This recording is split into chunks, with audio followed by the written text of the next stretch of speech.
Good morning, ladies and gentlemen. Let me go ahead and pull up our national anthem. Give me 1 second. Share screen. Audio on. Give me 1 second.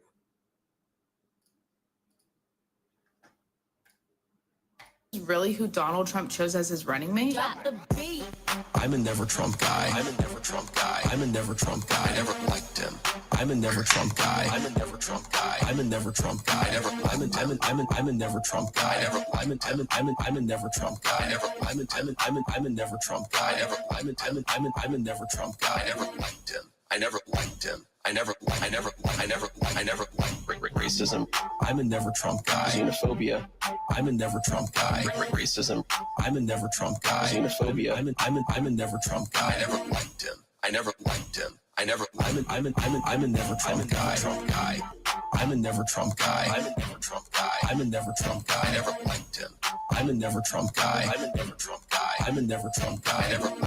I'm a never Trump guy. I'm a never Trump guy. I'm a never Trump guy. I'm a never Trump guy. I never liked him. Yeah. Good morning, ladies and gentlemen. Good to see you. Happy to be here for another day, for another stream. We got some good content lined up for you today. Matter of fact, what's funny is the content that I have lined up right now isn't even the content that I'm most excited about.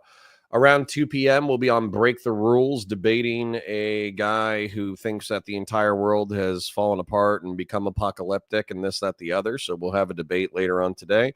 And then around 4 p.m., we'll be talking to the man, the myth, the legend, Jreg, J-Reg, Jurge, whatever you think his name is. So basically, he's like a postmodern artist who's phenomenal, a postmodern political artist. And then let me just check this guy. I want to tell you about him. His name's J.J. Carroll. He's a documentary filmmaker. This is treason.com. Author, Treason, the Biden admin's strategic and malicious destruction of American sovereignty, which I think is hilarious. So we're going to get into it with him because basically this is going to be like the most Trumpist guy that we've probably talked to since like Rob Noor. This is going to be like the biggest like Trump MAGA sycophant that we've talked to in a very long time. So anyways, let's Christian Valaris, good morning. Randy Chang, good morning. The Crawling Chaos, good morning. And Christian Valaris, hopefully no more bad internet. Yeah, although I'm seeing it's running on Wi-Fi for some reason, even though it should be the cable. And it also should not have been the internet yesterday. It was StreamYard. So StreamYard actually went down. StreamYard went down for a little bit. And so it wasn't the internet, which is unfortunate. It stinks that we're in the middle of a stream. We're kind of about to do our last segment. We're about to wrap up with a Vosh Marine Corps segment, which would have been fun. I think I would have enjoyed that a lot. And then, we just get cut out randomly by StreamYard, but it is what it is. Also, excuse me, I'm sorry for yawning in your ears, but we're obviously getting caffeinated, getting the day started. Last night, I did come back. I didn't go live, but I did do 2 hours with Miss Kyla, Miss Erudite at 9 p.m., and so I'll have a good VOD for you where we talk about morality and the limits of liberalism and Bonnie Blue and sexual degeneracy and social degeneracy and how do you check it and all that stuff. So that was pretty good. Mixing some Greek philosophy. Crawling Chaos says, was at the gym, feels good. Good, man. Good, man. I'll try... Network, try not to slur. No promises. Did you see Senator Padilla arrested at DHS? Yeah, but then, Sacred Snow, I'm trying not to freak out about it. Because did you see, this is one of the things that's hilarious. I know in the past 24 hours, a lot of really scary stuff is happening. So I'm not trying to be super casual about it. But Senator Padilla gets arrested. Allegedly, Kristi Noem, the person who is running the press conference, talks to him for 15 minutes afterwards after he's detained. They exchange phone numbers, so they're going to discuss their issues. Excuse me. Offline. And try to resolve it or talk to each other or whatever. And she's like, "Oh, this is what America is all about. This is conversation." And then Trump always chickens out. Trump yesterday announced that he was having that he's getting flack from all the farmers for deporting some of their best workers. And so as a result, he's going to slow down targeting illegal immigrants who work in the hotel industry and illegal immigrants who work in the agricultural industry.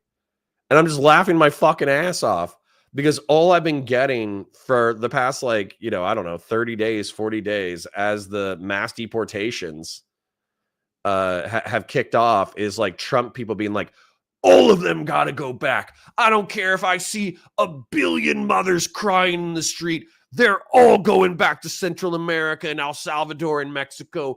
Screw them all. I don't care if they've been here for 30 years and they're economically productive and they're model members of their community. They're all going back. And then like Trump gets like the mildest amount of pushback from half a dozen donors. And he's like, yeah, you know what? Turns out I was kind of wrong about mass immigration. So, we're going to keep all the good ones. I was like, what? What is happening, man?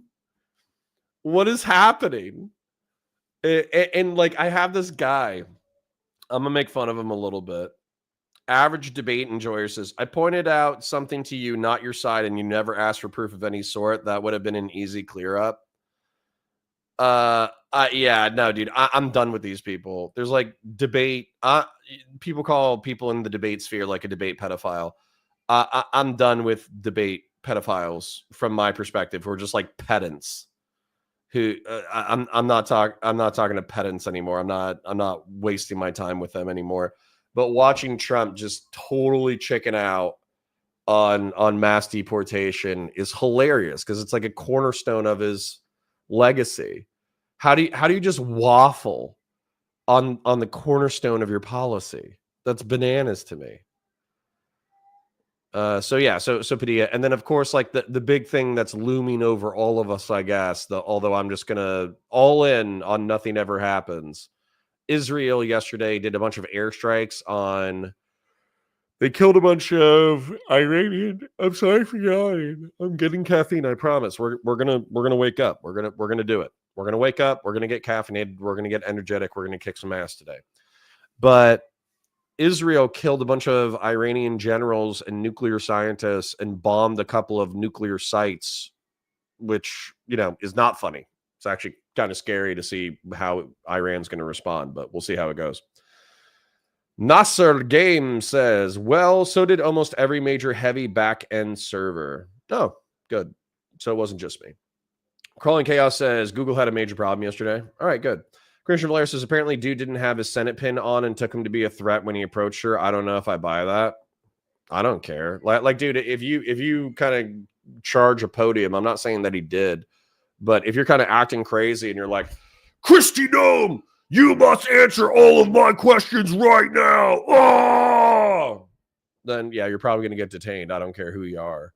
So it's not whether or not it's right. I didn't even watch how he behaved, but, Kristi Noem and the Trump admin needs to realize that they've pissed a lot of people off, so they need to chill out. Sacred Snow says they said, oh, you got footage? I guess we can't straight up throw you in the gulag. Yeah. Nasser Game says, oh, yeah, he's tacoing on immigration. Yep. MAGA, order the deal. Yeah, he just wanted to do this so he would be in a better position of leverage. It's not because he's a coward.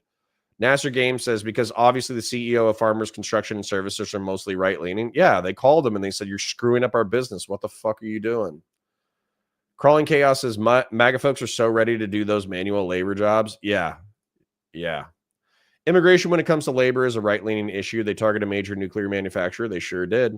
Randy Chang says, it occurs to me that Trump may not be a master negotiator. Yeah, Many MAGA are feeling a bit betrayed today. Well, bro, like whatever, 4690. I think if I remember correct, you're in the UK or whatever, or you're someplace else. But dude, this is what Never Trump people have been saying the entire time. Never Trump people have been saying, like, you might like Trump policies, but he's a bumbling incompetent. He has no spine. He waffles on everything. He's a bad leader. He doesn't know what he's doing. And you know, like it's cute or it's funny. Well, it's not even cute or funny. I guess it's just not as bad as other things.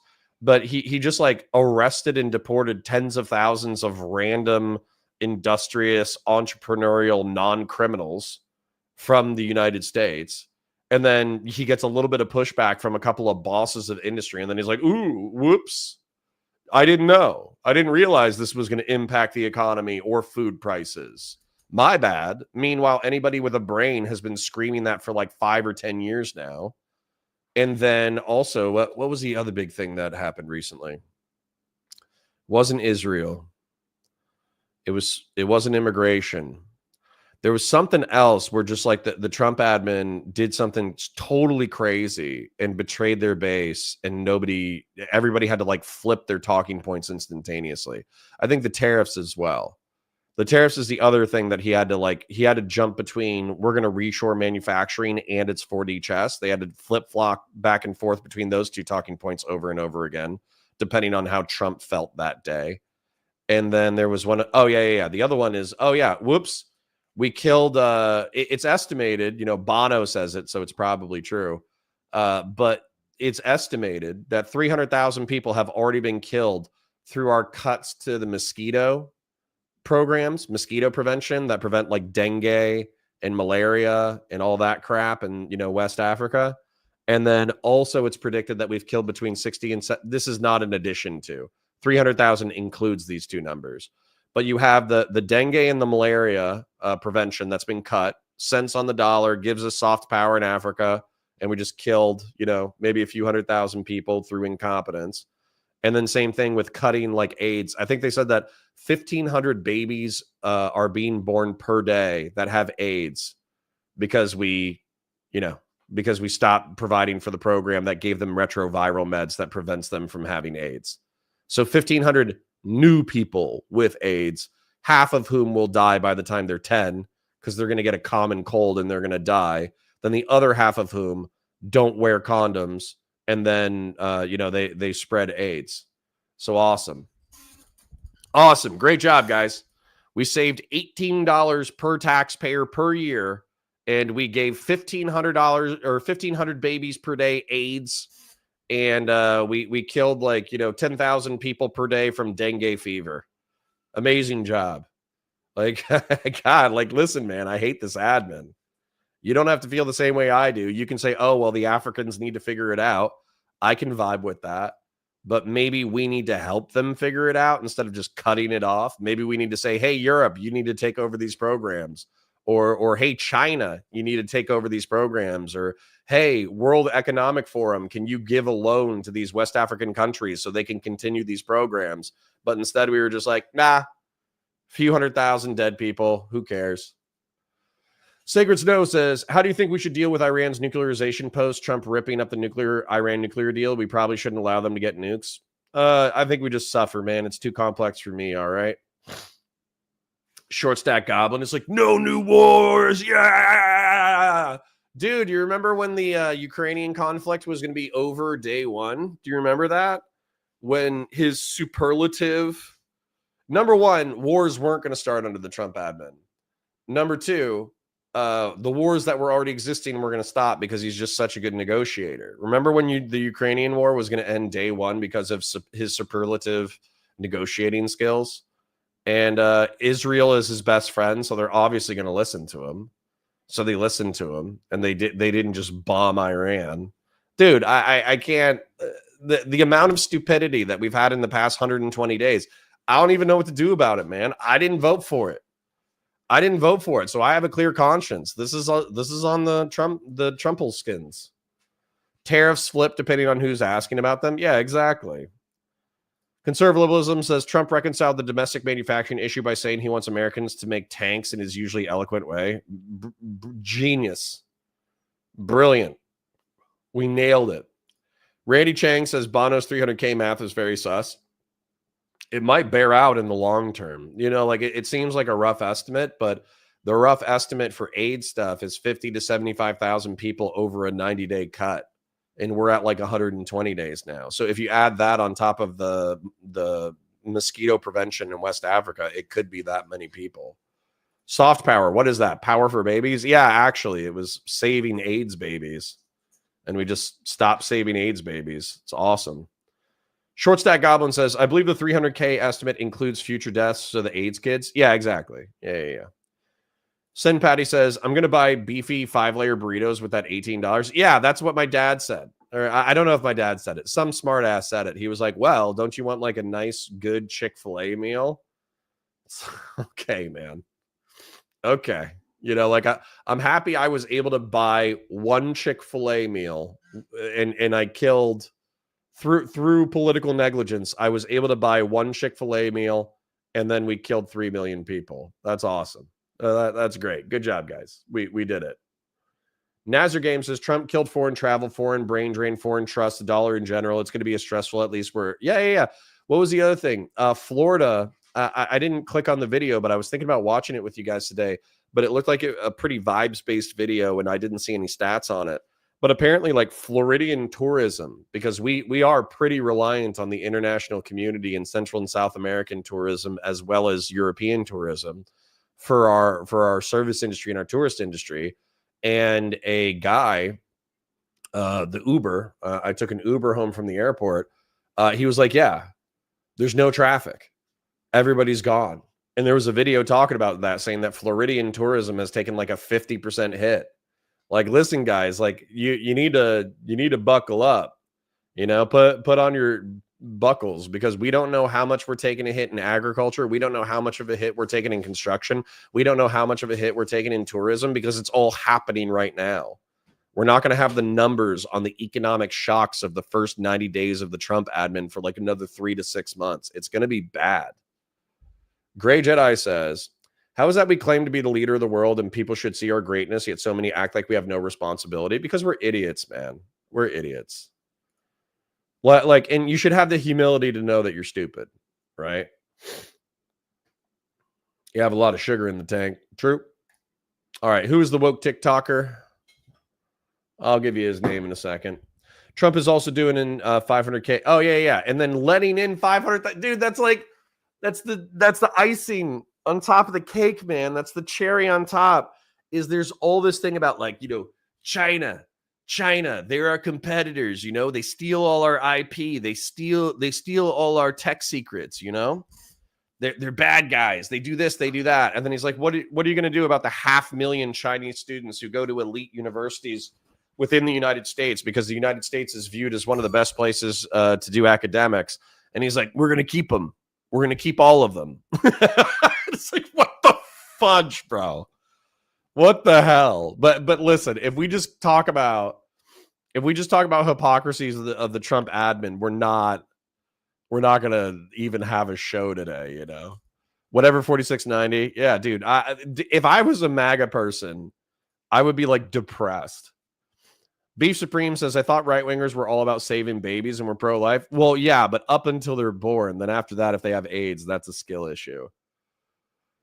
Sin Patty says, I mean, the Lord's Chicken versus 3 million people. Tough call. Like, listen, Chick-fil-A is pretty good. I'm just saying, like, you know, if you actually put an $18 Chick-fil-A meal here, you know, on my left side, and then on my right side, you showed me 3 million human beings who were going to die, then I hope that I would pick the 3 million human beings over the $18 Chick-fil-A meal. That's all I'm saying. Like, you know, maybe there's a bad part of me that really wants Chick-fil-A. There's probably a bad part of me that really does want Chick-fil-A. But I should probably listen to the humanitarian side of my thing and say, listen, I already had a big lunch. I feel okay. I don't need that extra Chick-fil-A meal. Why don't I go ahead and help out 3 million people? You know, it's crazy. It's actually like, it's totally ludicrous. And not only is it ludicrous, we cut like 0.001% of the budget, and then we're still running a deficit. So we didn't even save the money. We just spent it somewhere else. It's so crazy. Remember, people were foolish enough to vote for him. Yeah, well, Beef Supreme. Let's not let the left get away with their shenanigans either. 10 million people didn't show up. There were 10 million moderates who normally did not vote, who participated in the most active election ever in 2020 in order to put Biden into office. And then because the economy was anemic, they just didn't show up for the 2024 election. And as a result, we got Trump again, which is funny. I almost borderline wish we had just let him win in 2020. That way we could have just suffered and gotten through it. But, whatever. That's democracy for you. All right, I'm going to respond to a few more, and then I'll do an intro for the topic. Christian Blair says, there's nothing wrong with letting in Chinese students to our universities. These students are vetted, and what makes U.S. great is having the best and brightest. Yeah, I don't care. I'm more talking about the narratives. I mean, if we can take 500,000 of China's best and brightest and then incorporate them into American society. What's so funny, I had this guy, very nerdy, very sweet Chinese guy, and he dated one of my roommates for a while, and they ended up getting married. They're divorced now because she is not very nice, but he was like in some ways more American than a lot of Americans, because we would talk, about politics and this, that, the other. And he's like, oh man, I can't talk about any of this stuff back home. I love being able to talk about this stuff. And then we took him shooting and we shot guns, and he's like, this is the coolest shit in the world. I forget his name. Really nice guy. But it's funny seeing how the things we take for granted, like freedom of speech, freedom of conscience, and the right to self-defense, the capacity to have privately owned firearms, to him is just mind-blowing. He's just like, this is the coolest shit ever. Like, I never want to leave. I love that. Christian Blair says, quite literally, why are tech and private sector is the best in the world? Yeah, sure, because we steal everybody else's. Okay, let's do it some more. Sin Patty says, fine, Connor, will have half a Chick-fil-A meal and save 1.5 million people. Yeah, exactly. Beef Superman is just kind of ironic, kind of rocket those Chinese students in after Donald Trump said China's our greatest threat. Yeah, it's super ironic. Conservative liberalism says this is all a straw man anyhow, as we know. Substitute Chick-fil-A with one of those Five Guys burgers you were ranting about the other day. Now, are you letting 3 million die? You're catching me. You're catching me at a moral low point. Randy Chang, American election participation is hilariously bad. Also, I skipped voting on Tuesday, so I'm part of the problem. Yeah. Herkimer 1 says, this is what makes my blood boil, having to go out and waste a day protesting because people were too lazy to vote. Yup. Conservative liberalism says, that's awesome. All it takes is some trigger time to get a red-blooded American. Yup. Short stack goblin, your country is cooked, so you're cooked. In the real world, I didn't vote for him. Doesn't count. You didn't do for the Iroquois. Doesn't count. Didn't for the Iroquois. Doesn't for you. I don't care, man. Listen, but what I care about, the world can go to hell in a handbasket. You got to understand, like, I was born in the late 80s, so I came out of the 90s economic boom. I came out of like riding your bike and dial-up internet, and in retrospect, a kind of like cute and wholesome weird time in the United States of America. And then in the thousands, it just all went to shit. We got 9/11, War on Terror. I served during the War on Terror. We got the economic implosion of 2008. The 2010s sucked. Like no offense to anybody growing up in the 2010s, but like, in my opinion, a lot of the music sucked. A lot of the pop culture sucked. A lot of everything seemed to suck in the 2010s. I actually liked the 20s better. And so the 10s was like a lost decade. And then we've had COVID at 2020, which is another economic implosion like not seen since the Great Depression. We had the first Trump admin, which was like a mess. You know, dude, I've lived through the Chinese proverb of like, may you live in interesting times, and it's supposed to be like a compliment, but it's also a curse. I've already done all that. So when you're saying like, oh, well, you know, it doesn't matter, it just matters that everything kind of sucks. It's like, well, everything sucked for me for like 10 years, like 15 years. Everything's kind of sucked for 15 years. So for me, it actually does matter whether or not I personally added to how bad it sucks. That's what keeps me up at night, is whether or not I did everything I could do to make sure the world doesn't suck. Nasser Game says, the jobbed right learning wants those people, but the unemployed welfare rural right don't. Yeah, if you're talking about like immigration and stuff. Eric Dom says, I find that here in Austria too, many non-Western immigrants live up to the Western values more than Westerners. Yeah. Christian Blair says, stealing tech, you're confusing us with the Chinese. No, I'm saying stealing tech workers. Valor, how were those burgers yesterday? Dude, they were so fire. I didn't have $300 worth of burgers. I only got one burger, but the one burger I did have was very good. Nasser Game says, I'm fine. I work for a fan level company until I don't. Well, yeah, there you go. The people of Iraq. The Iroquois? Got it. Bud123 says, good morning, fellow girl hottas. Yes. Eric Tom says, 2000s were great. Lots of good TV shows, and the internet was best during that decade before everybody had smartphones. Yeah, but also bear in mind War on Terror, right?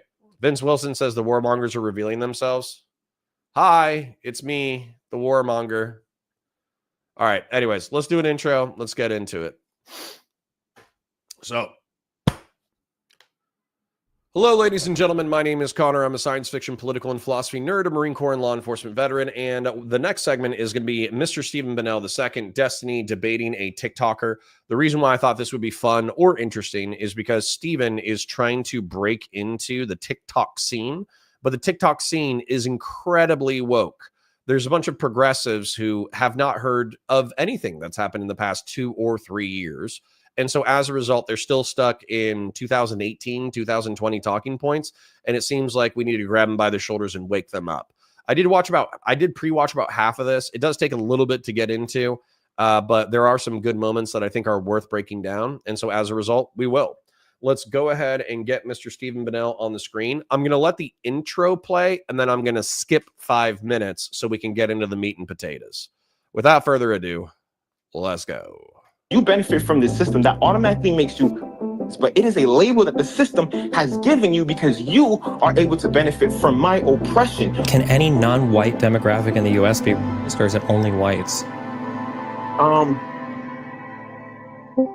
Okay, do you want to, or wait, I'm supposed to introduce people. I think where the district.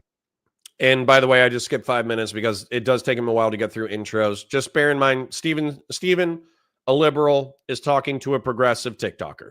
That's all you need to know. Agreement lies is the idea that what Z did can be seen as a minute thing because it can be extremely dangerous in that sense. And the only reason why I say that was because if we look at the microaggressions with Z, if let's just say it hasn't been pointed out, right? Or let's just say it was pointed out in a meager way, that there's a high % chance that she would have had that same what's the word I'm looking for? Not attitude. Let's get to the actual thing that she did in a second. But before that, things can be minute things and can build into larger things. We have to have the language to describe things. We can't say that every single thing is the worst thing because a small thing can become the worst thing, right? That's true. Like microaggression literally has micro built into the phrase. Like, so definitionally, it's a small thing.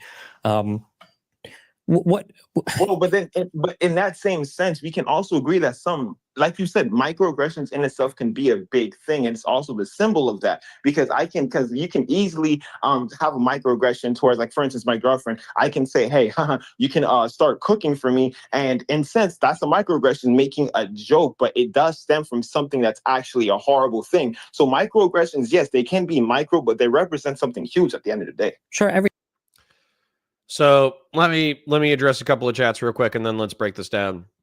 Shortstack Goblin says, does Connor take Collins? I actually have a dirty foreigner take on this, and I'd like to share.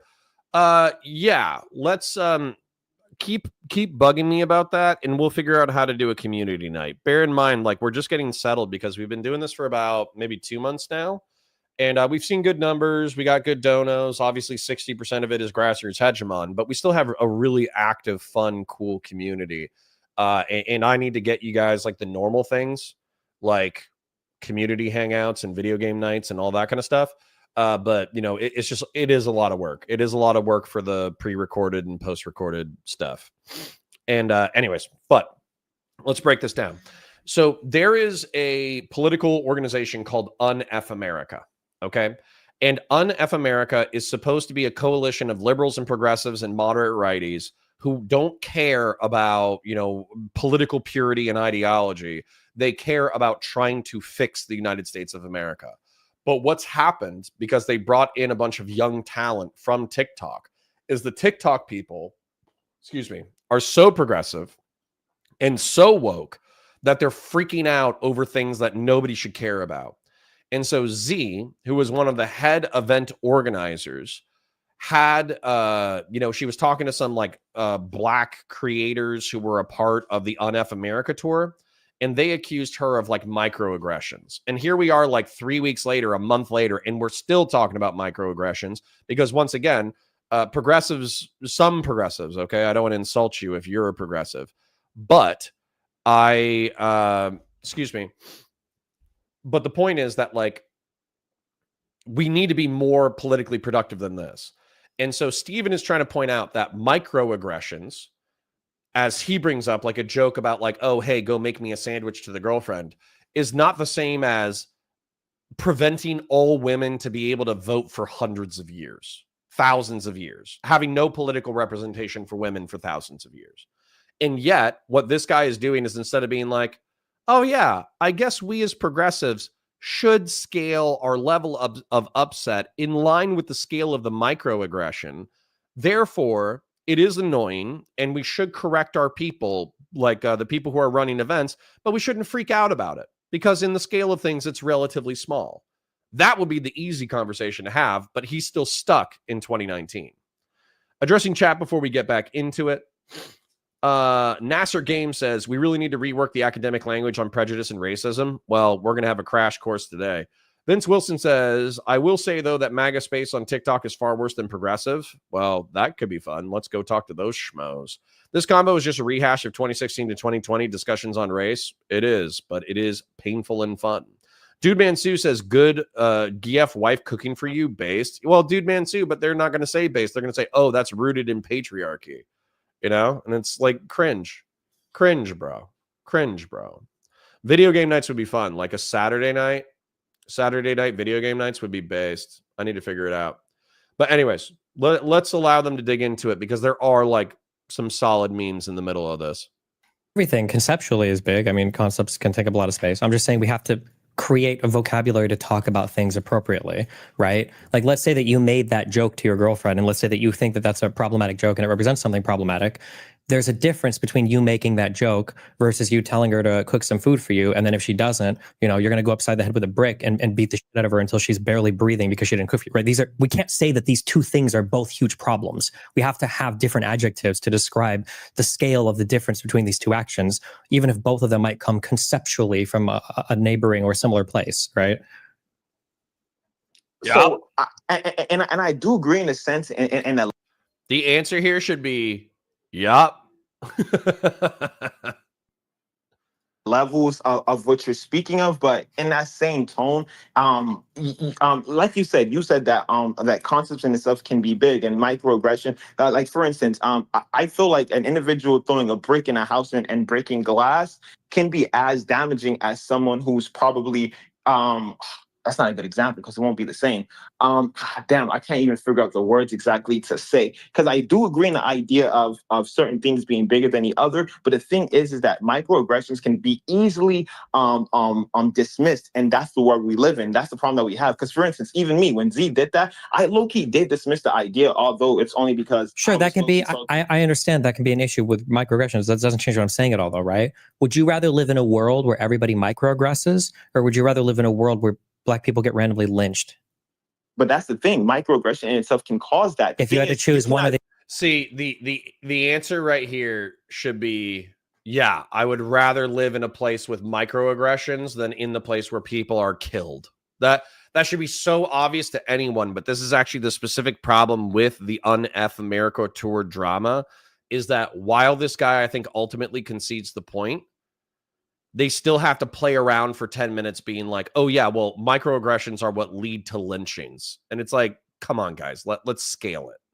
The other, if you had to choose, that's impossible to choose. That well, world is one. Well, but in order for no. Look at the your causal link is backwards. What did we have first, microaggressions or slavery?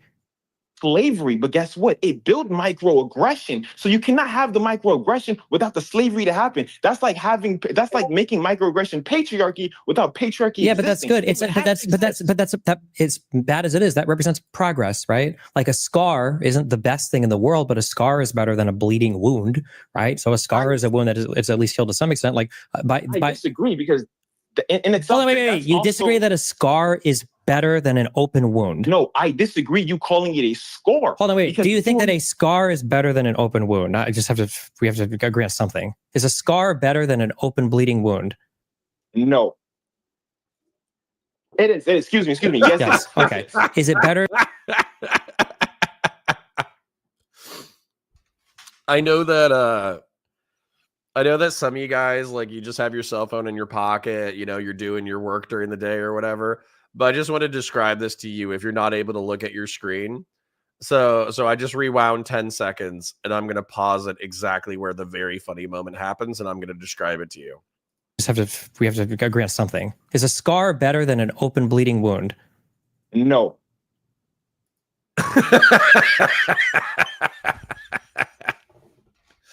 So this guy, not wanting to concede a point in the argument, so he's not able to divorce the scar and bleeding wound analogy away from what he's talking about.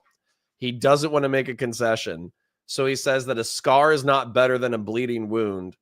And then the editor, in their sense of comedic genius, did like a 500% zoom on Destiny's face when he said that. It's awesome. There's this, like, to describe Steven's face for those of you who can't see it, it's still his face, you know, it's still Steven. It's very recognizable, but he's staring down at the ground at a 45-degree angle, and you can just see the despair. You can see the despair in his face. He just lost it. And then somebody was asking for a Discord link, so I did post that in the chat. It is. Excuse me. Yes, it is. Okay. Yes, it is. Is it better if you have a society full of microaggressions or a society full of like lynching and slavery? So I will go with the first option than the latter. But this is why I'm saying that you're conflating, because it is impossible to say that there's two separate worlds when we talk about reality. You're making a whole new world where in the world that we live in, or we talk about this exact world, it is impossible to have these microaggressions without these microaggressions stem from something. You even said earlier that these are concepts. These concepts are bigger than we're talking about when we talk about these microaggressions. But again, these microaggressions came from this huge concept, which is the lynching of Black people. Sure, and I don't necessarily disagree with that, but these are like steps on the way to a better world, right? Like calling somebody out for microaggressing is a better world than taking somebody to court for lynching, and it's a better world than not being allowed to go to court because you're not human because you're a slave, which is a better So it's all in steps in a better direction, right? Right, but it also leads a domino effect. So let's just say I make that joke towards my girlfriend and she says something, right? That's a learning experience, but we're all humans and we understand that learning in itself is going to take a while. So there's a good chance that I'm going to make this step again and again and again. And at this point, we have to ask the question, when are we going to take this microaggression seriously? Because again, we understand that all white people do have internal racism because of the system that's built into that. It's not even saying that being racist in itself is a bad thing. It's a label that what is that when we say everyone has? I mean, like, do you think that all Black people have racism built into them? No, of course not.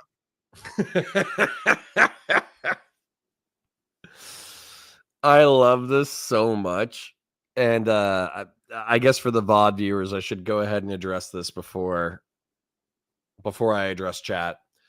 So listen, I'm just going to be real. I'm going to go full screen. Okay.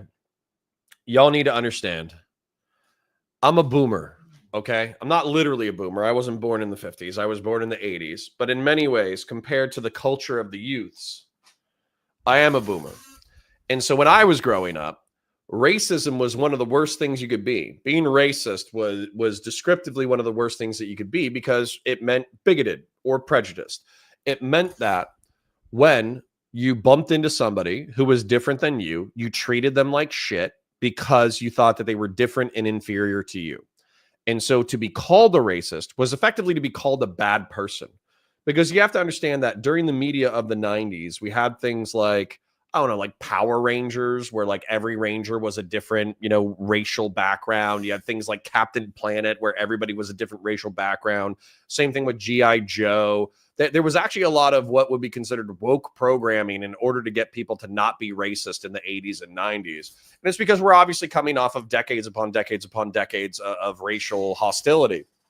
And so growing up, being what this guy would call prejudiced or being what this guy would call bigoted, that was viewed as like a moral horror, something that you should absolutely not do.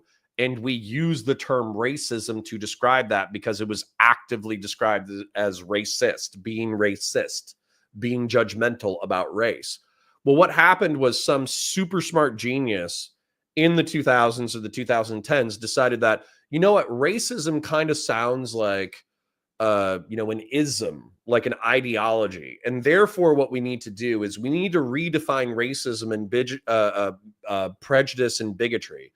We need to redefine this so it's exclusively a system. That way minorities can't be racist. And it became this like oppressive calculation on who everybody can be bigoted and everybody can be prejudiced. But because of the way that the cultural defaults were, being bigoted or being prejudiced is not as bad as being racist, because being racist is obviously a part of like a social system. And so if you're bigoted, if you're a black person and you walk up to another person and you just say the most evil, bigoted, prejudicial shit you've ever heard in your entire life, well, that's not as bad as police brutality against African Americans, right? And so it became this whole like moral loading where the honkies, me, being a part of the honky race, we were automatically bad in the oppressive hierarchy, and the POC were automatically good or less bad in the oppressive hierarchy. And then people use the old school level of judgment to just say, oh yeah, all whites are bad. And like, you can tell me that that's not what happened, or that's like stupid people misapplying the concepts. I was there. I saw the way it was being used. I saw the way it was being used on the internet. I saw the way that it was being used in academia. I saw the way that it was being used in pop culture. So don't gaslight me into saying that this wasn't effectively like a license for sexual and racial and ethnic minorities to engage in bad behavior because of this new system of the oppression hierarchy. I was there. I was there during the great battles of Berkeley. All right, let's read. Let's catch up with chat a little bit, okay? Eric Dom says, I think guys like this are so invested in these ideas that has influenced their perception of themselves, and it's really had to get out of this mindset after that. Yeah. We're talking about like having a fight that we've had for a decade, and they're 5 years behind because they got so rooted into it. Afro Jew 89 says, apparently you're allowed to be progressive and deny that progress can ever happen. Lol. I know. Isn't that ironic? The liberal is arguing for the fact that like society has improved over the past 2 centuries, and you have a progressive, somebody who thinks that you need to totally change society, who is saying like, oh no, it's still so bad. Sin Patty says, no, actually, I'd rather bleed out than have a scar. Thank you very much. Dude, some of these people would say that unironically. Short Stack Goblin says, how come there's no mods? Con, can you make Jen a mod? I can and I will, but bear in mind I have to go to a different screen and I just want to enjoy the content. Short Stack says, Valor Media Network, thank you. Why are we here? Just to suffer? Says Sacred Snow. Haircut Commander says, I was reading the great write-up from a trans man's confrontation of how males experience an incredibly lonely world, and they ended it with, this is Western imperialism's fault. Nice. Vince Wilson says, this guy's so debate-brained he can't concede a point. Well, he ended up conceding it a few seconds later, but I agreed that his instinct is to not concede a point, even though it's obvious. Nasser Game says, I think it's because he knows where the conversation is headed. If Destiny wasn't so experienced, it'd be funnier, lol. It's still funny to me because, as Steven No offense to Steven, but he's been on 1 HP all week. You know, he's sick, he's dehydrated, he's done too many things recently, all that kind of stuff. And so he's on 1 HP, but he's kind of like a drunken master, you know, where he's just doing like kung fu, but he's not really paying attention, and he's just karate chopping, you know, low level characters. Bud123 says being racist is always not a bad thing. Seriously. Well, so hold on. So Bud123, I'm gonna try to steelman it. He's gonna try to say that the internalized racism that's built into the system is more a description than it is a moral judgment. So because you and I'm not saying this is accurate. I'm not saying I agree with this. I'm saying this is what he's saying, is that America, according to him, is a racist system. It's built upon white supremacy. So just because we are the benefits of white supremacy does not mean that we individually are morally abhorrent people who deserve to be scorned for our, you know, existence within a white supremacist system. However, what we can be judged for is whether or not we enjoy the benefits of the system without guilt, and whether or not we help to quote unquote dismantle the system of white supremacy. But then we get into like, well, what is white supremacy? And then you'll have like the Smithsonian release a graphic that shows that being on time for meetings is white supremacy. And then I'll be like, okay, if being on time for meetings is white supremacy, then I guess I'm a supremacist. Like, it jumps the shark very quickly. Nasser Game says Destiny should push on the domino effect. He will, don't worry. Crawling Chaos says, I'm so sick of these. You must be 100% pure to be my ally, people. It happens. Same, I am Gen X, but also a boomer. Lol, based. Crawling Chaos says, I'm also Gen X. Good. All the fogies, all the old people, we can get back together. Bud123 says, so no racist jokes against white people? No, they're prejudiced or bigoted jokes. They're not racist. Son Patty says, it's crazy for me as a millennial to watch how racism has exploded out since like the mid 2010s. I know my experience isn't universal, but like, dang, it feels like it's only worsened. Well, I think that a lot of people on the right, more the lib right, would say like, well, we were all pretty chill with like the liberal live and let live and chill, you know, system. But then all the wokies started attacking all the whites about how racist they were. And then the whites eventually were just like, okay, you say I'm racist, I don't give a shit anymore. And then boom, racism explodes. Short Stack says, it still is, Connor. These people see you as racist, as worse than you're a thief, but then say all white people are racist and it's not possible for black people to be racist. That's my point.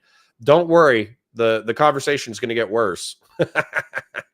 Haircut Commander says, I can't believe you're complaining about minorities being racist too when there's a genocide going on. That's actually a good point. Oh man, you guys know where this is going. You're putting on your seatbelts and like cringing, waiting for it to happen. Sacred Snow says, can we just go back to the time when we let college kids find themselves and we ignore them instead of being politically relevant, please? Nope. Social media is here to stay. You have to pay attention to the TikTok kids. Short Stack Goblin says, Connor, they created a moral flow that all white people have and that black people can't have. They are just racist. Well, let's let it flow in a second. Connor tried to kill Destiny. Yeah, I'm the reason why he's on 1 HP. It's because I destroyed him on the MIB debate. Philip Coffey says, this stuff makes persuading people to our side so much more difficult. It's like they redefined all these concepts and told no one. Yup. Destiny and Connor hang out, then Destiny is dehydrated for the following week. No, it's not a sex thing. We were just outside doing shooting guns and stuff. Anyways, back to the content. But, you know, as always, chat is very entertaining and I like engaging with them. So my apologies to the VOD viewers who just want me to engage in content, but sorry, chat's funny. Wait, why? Because of the system in itself. See, the thing is, what we need to understand is that. Wait. Wait. When you say that all white people have racism built into them, what definition of racism are we using, and what do we mean by that? Well, so so first we have to understand that racism in itself is a social construct, meaning that society created the idea. We also I'm sorry for pausing, but Steven's face is just like, ugh, like he just got punched. have to understand is that the individual also controls the idea of that social construct, meaning that my definition might not be the same as yours. Just Yeah, like that's what I'm gender. asking. That's what I'm just asking. What is your definition Okay, of racism? Yeah. so my definition of racism is basically the idea that a system that you benefit from a certain system. So you benefit from, so basically a system that oppresses one race over the other. That's my definition of racism. Because you benefit from this system, that automatically makes you racist, but it is a label that the system has given you because you are able to benefit from my oppression. White privilege is literally just Black people being oppressed. The reason why you have privilege is because you have a higher risk of not being unalived by a police officer than I do, even if we do the same crime. So this is why I say, okay, wait. So then when you say, so you're, I don't want to, if there was a Black man and he made a sexist joke towards his Black girlfriend, since Black women have a higher class right now, or are ascending to a higher class. All Black men have misogynoir. Well, but like, couldn't Black men argue that, well, actually Black women, because they on it and they aggregate, at least I think in younger demographics, are making more money than Black men, that Black men can't be misogynistic towards Black women because now they have like more systemic privilege or whatever than them? Or not true, because in that same system, it automatically disproportionately affects Black men to not even graduate. Black men are more likely to be to not reach a certain age as Black women. We also know that Black men are going to be expelled at a higher rate than Black women. So we have these things that contradict itself. So while yes, you can make that argument, there's other contradictions that doesn't make that argument valid.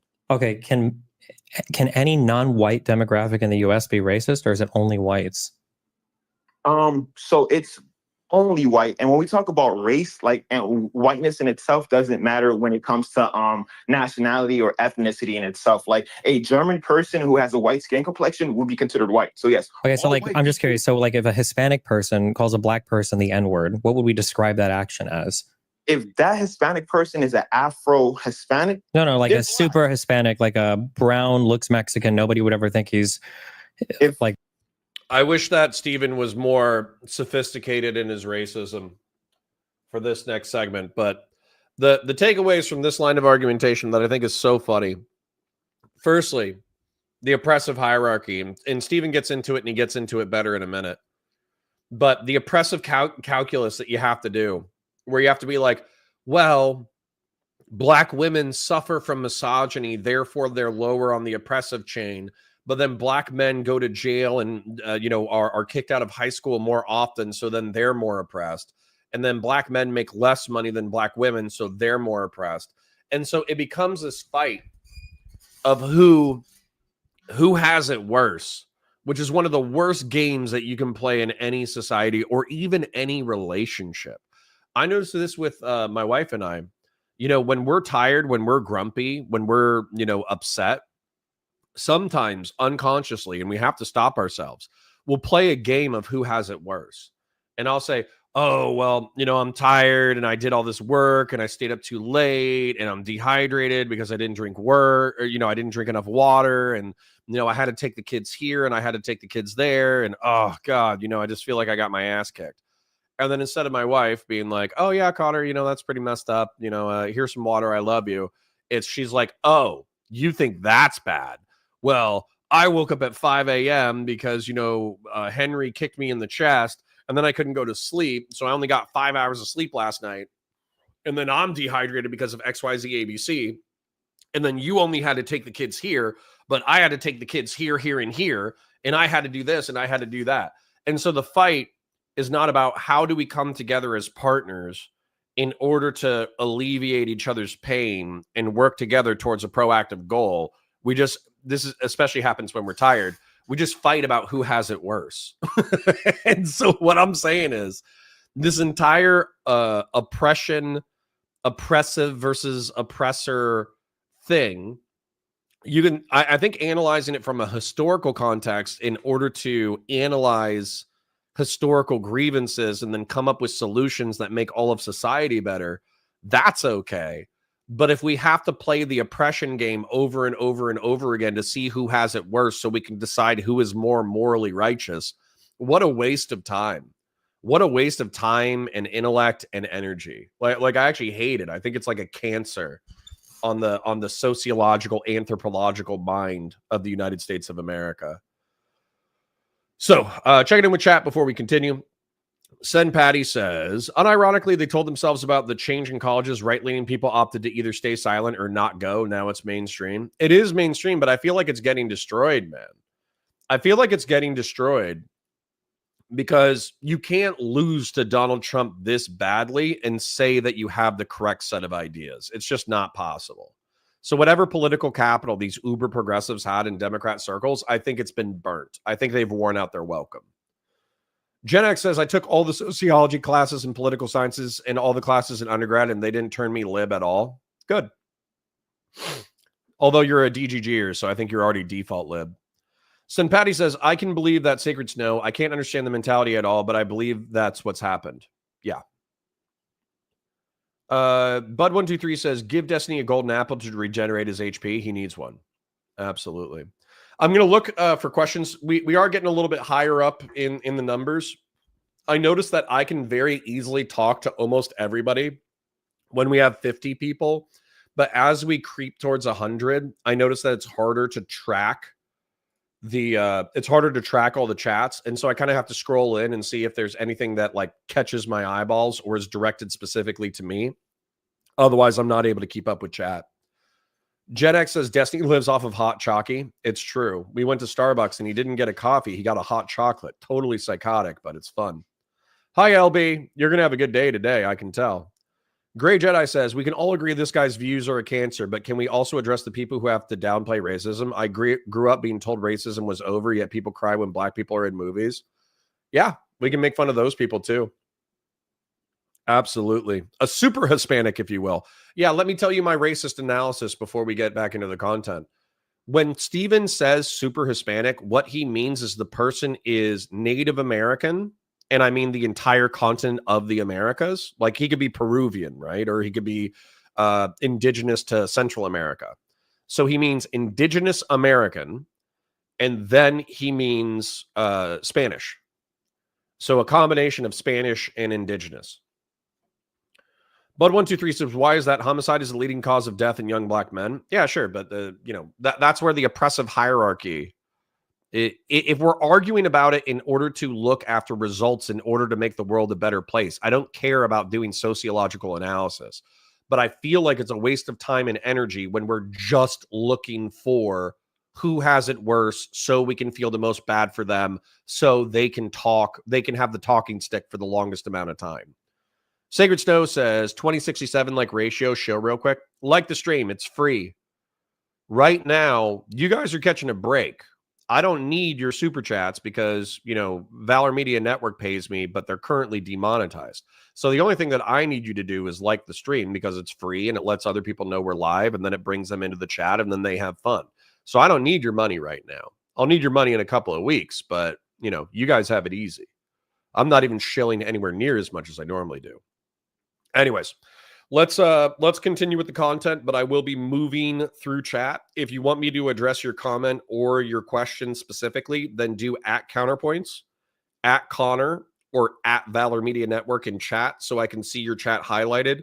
Because if I scroll through and I try to read every comment, it's not going to work. Like black.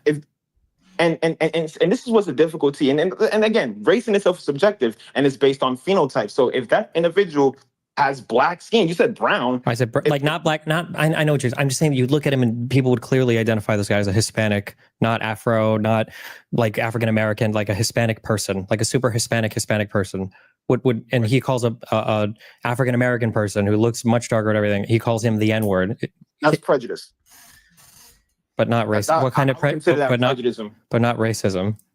No, and a lot of people do have the idea that prejudice and racism are the same thing. Well, theoretically, we know that prejudice came first, then race in itself. And prejudice was literally having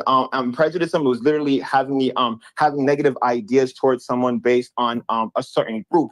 And now people are trying to use the idea of racism to attract it to having hatred towards a certain race. But again, it's very subjective, and this is argumentative, so it can go both ways. But I do believe that the idea of prejudice and the idea of racism are two completely different things. God. And they're so not. But if I keep pausing, we're never going to get through it. So I'm going to let them run. If a black person calls a Middle Eastern person like a sand N-word, is that racism or is that just prejudice?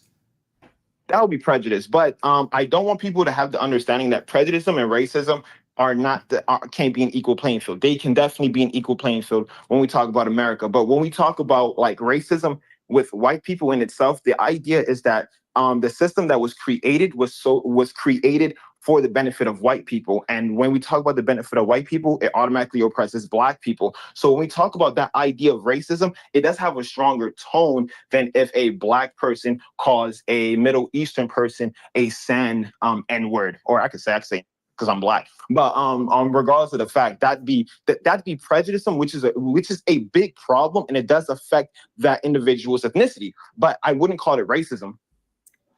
Okay, and then what if a white black? So I could say it. What if a white person goes to?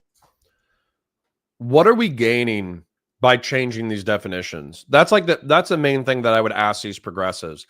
And I think what they would say is that we gain a more nuanced understanding about how systems work within societies in order to promote or disadvantage different groups. And I guess you could say that.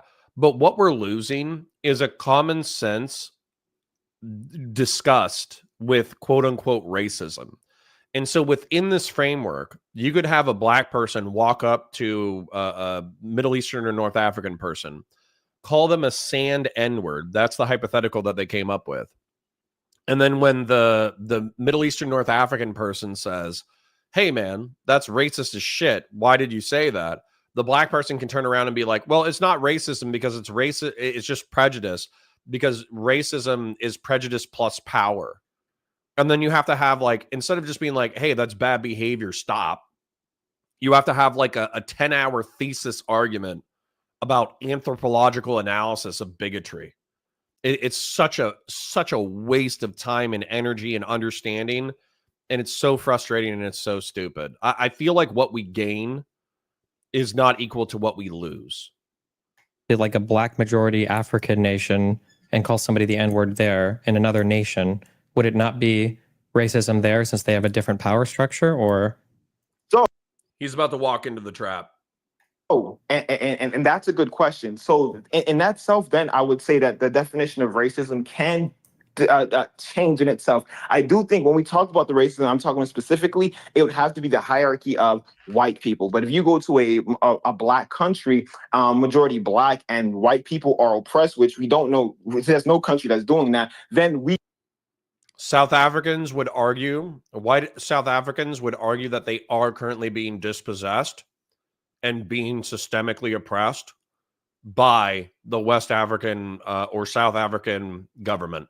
So you can say that they're lying, but white South Africans could make this argument if they wanted to. We can make the argument that black people are being racist in that country because, and when we look at the social construct of racism, it is the hatred of one race or the dislike of another race. So do you think that your definition or your use of the words racism or prejudice here, do you think that this stands in contrast to how the majority of people use these words in the USA? No, not. The answer is yes. Most people don't use this fancy progressive anthropological term from the past decade. Most people do not use it this way. Anyways, I'm going to address chat just because I want to keep up with you guys as well. Nasser Game says, it also creates issues with tackling class and authority. Example, imagine the profession of a personal trainer being a form of prejudice to impose better health on others. Yeah. And then the cringe, like, oppression analysis gets so off track so fast. Fung Dark says, catching up, but I 100% agree that having Trump win a 2020 would have been better. We could have gotten past COVID inflation and war on his watch and gone away disgraced eventually. Yeah, it almost would have been better to rip the Band-Aid off, in my opinion. I don't know because I don't know how bad it would have gotten, but it might have been better because we would have been done with it, right? LB says, that's okay. Connor was a virgin until 30, so wow, virgin shaming. Rude. Although I did have my first kid at 27, so I find that particularly impressive, actually. Harmonic Fox says, it's my birthday today. Happy birthday, Harmonic. Happy birthday to you. Philip Coffey says, they wanted to represent systemic racism and interpersonal racism. They just switch it out whenever it's convenient. Yep. They use systemic racism, but they carry the moral weight of interpersonal racism. Whatever says, the only reason everything is being called woke is just backlash from woke. Yep. Did he say race is subjective? Well, I mean, it kind of is. People's understanding of race is different. Prejudice, I know. Sacred Snow says...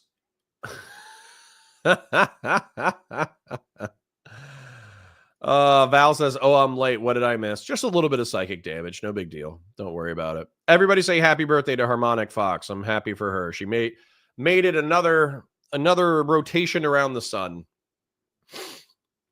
Then scrolling. Mr. Hater says, Mr. Hater, you're fulfilling your name. Nobody cares. We get it. Destiny is a coomer. You don't like him. Very cool. Engage with the content or shut up. Philip Coffey says, it makes the world's definition so confused that you can use it when you want to say you're bad. Yeah. I think what you said earlier, they're trying to use an anthropological descriptive term, but then they're also trying to accompany it with the moral weight of interpersonal bigotry and prejudice. So yeah, it just doesn't work. It's not effective. It confuses the conversation. Eric Suman says, it's funny he says that he can say the N-word since he's black. No sand being there makes it so you can't say it now either. Well, dude, that's a thing. So then you have literally an oppressive hierarchy for who can use different racial slurs, and it depends on context, right? And then what was the other thing? The ideology basically says that as a white person, I can travel to China, and then probably halfway through the flight, when we're over the Pacific Ocean and we're closer to China than we are the United States, I can just start saying slurs to Chinese people and being prejudiced. But I'm not being racist because I'm actually within a Han Chinese supremacist society. And so as a result, I can be bigoted, but it doesn't have the weight of the system backing it. LB says, counterpoints, we're not changing anything. You're watching two idiots wax poetic about feels. No, I'm not. Steven's not stupid. I don't even think that this guy's that stupid. I just think he's all twisted about. Son Patty says, my brain is actively getting smooth. It's like me. It's like I wake up every day and then I just grab a piece of sandpaper and I come into chat and I just start rubbing on your guys' like prefrontal cortexes. That's my job every day. Gen X says, the craziest thing here is actually effing Nazis in the government and we're wasting energy on this. Yeah, that's the other thing. There's no sense of priority. Believe it or not, Kyla, Erudite, she has a great story about this, a great analogy where she talks about the iceberg problem. And so she's saying that if you were on the Titanic and you had a captain and you wanted to convince the captain to divert away from a giant iceberg, but the captain believed that the iceberg was hot, right? Like he thinks that icebergs are made out of fire. And then you have like a 10-hour argument about whether or not icebergs are cold or whether or not they're hot, but nobody is steering the ship away from the iceberg, then we kind of wasted all of our time and all of our mental energy because we're all going to die. Because even though the captain's an idiot who doesn't know that icebergs are cold, we're wasting our time and energy on the wrong problem. And that's how I feel about this with progressives, where they're like, we're on the verge of a fascist coup, but let's talk about Z, a democratic organizer's microaggression for a month and a half. It's like, okay, dude, we're arguing about whether or not icebergs are hot, right? Mari Saya says, every white person that has lived for any period of time in an African country has experienced racism. I mean, especially after all the revolutions, like when Rhodesia became Zimbabwe and South Africa became majority black. I think it's arguable. LB says, on the white supremacist claim white Afrikaners are under attack, it's not true. Facts over feels. Well, but then that's the argument, right? But if the government is systemically being oppressive to white Afrikaners, then they would be being racist. So you could still, you would have to flip it and say, well, the white Afrikaners are being bigoted because they're no longer in institutional power, and the South African government is being racist because they're instituting policy that's bigoted against white Afrikaners. And then boom, your sociological definition is totally freaking useless. I'm going to read like 3 or 4 more chats and then I'm going to get back into it. Kingslayer says racism started as a prejudice of discrimination based on race. The leftist professor changed it so they could sell books and HR training. Sitch actually did a video on that change. I love Sitch. I miss Sitch. I wish I could be Sitch's friend without him being so related to Adam. I wish Sitch was his own entity. Whatever says, now Trump is talking about getting into a war with Iran. Do you approve? No. No, I don't approve with boots on the ground conflict with Iran. I think the only thing that we should do is help Israel shoot down missiles that are coming into Israel. That's the only thing that we should help out with. Everything else should be between them. Sacred Snow says, Connor is now Catholic and believes in his own child's immaculate conception. Nice, Sacred Snow, nice. Brother, we're getting cooked here in Iran. I'm sorry, Kazra. I'm sorry you lost your nuclear program because your leaders can't agree with Israel, and Israel are, let's face it, even if they're doing the right things, they're often very rude and abrasive about it. Vince Wilson says, hey, not sure if you saw when I popped in last time, but this is Doghouse Show. I just rebranded, says Vince. Oh, good to see you, Vince. Good to see you. All right. Anyways, I'm going to click on conservative liberalism. I'm going to read his chat. Then we'll get back into the content. Oh, good Lord. I just noticed the second half of the stream's title and the second conversation going to be more painful than the current one. We'll see, brother. We'll see. Entirely. You think that most people would agree with the idea that like only white people can be racist? Well, majority of Americans, majority of people in America are white, so it would be difficult for them to accept that idea. So I won't be, it won't be far-fetched for them to not accept that idea. But and I do understand that. But this is why we also have to make the understanding that when we talk about racism and when we talk about inherent racism shouldn't have the same stigma as calling someone who is perpetually giving racism. Because when we acknowledge, first of all, we both can agree that in order to fix the problem, you have to acknowledge the problem. So if we can have white people acknowledge that, yes, I do have inherent racism, then we can fix it. And that also gives black people an understanding that, well, white people will show microaggression. So that's up to the black individual. Can they handle it or should they, deter from it? And this is a conversation that we should be having. I'm not going to lie. When somebody says that I have inherent racism, there's a part of me that this is me being a honky. This is me being a cracker, a KKK cracker. There's a part of me that's just like, yeah, right? There's a part of me that's like, okay, yeah. And then I just want to giga chat it, giga chat, for those of you who don't know, on internet slang, it's where you just kind of like accept somebody's describing you in a negative way. And you just kind of say, yeah. And it's an easy way to end a lot of arguments because then they just think that you're morally reprehensible, but you don't care enough to address their criticism. And so that's where like, you have to understand what I think progressives are trying to do is they're trying to instigate a sense of shame and disgust within white folks in order to be self-critical enough that they want to change the systems of the United States of America to be less racist. But what ends up happening, because there's no way to avoid the original sin of racism because all white people are inherently racist, is like 70% of white people, they don't go, oh, wow, I'm inherently racist. That's crazy. We should change the system to be less racist. They go, no, I'm not. And then you insist on their racism and then they go, okay, fuck you. I guess I am racist and I don't give a shit. And then they go back to, you know what most people do? They wake up, they go to work, they pay their bills, they hang out with their family, they watch TV, they go to bed, they pay their taxes. That's what like 90% of people do. And you're not going to get any kind of change in behavior from those people when you accuse them of being inherently racist. And if anything, they're going to be actively hostile to your movement if there's no way for them to, change your moral judgment of their character. Wouldn't it be better? Why can't we just use words like systemic racism or systemic privilege? Wouldn't that just be simpler for everybody? Like trying to convince the average person, the average white person, by the way, you're racist, just so you all know, all of you are racist.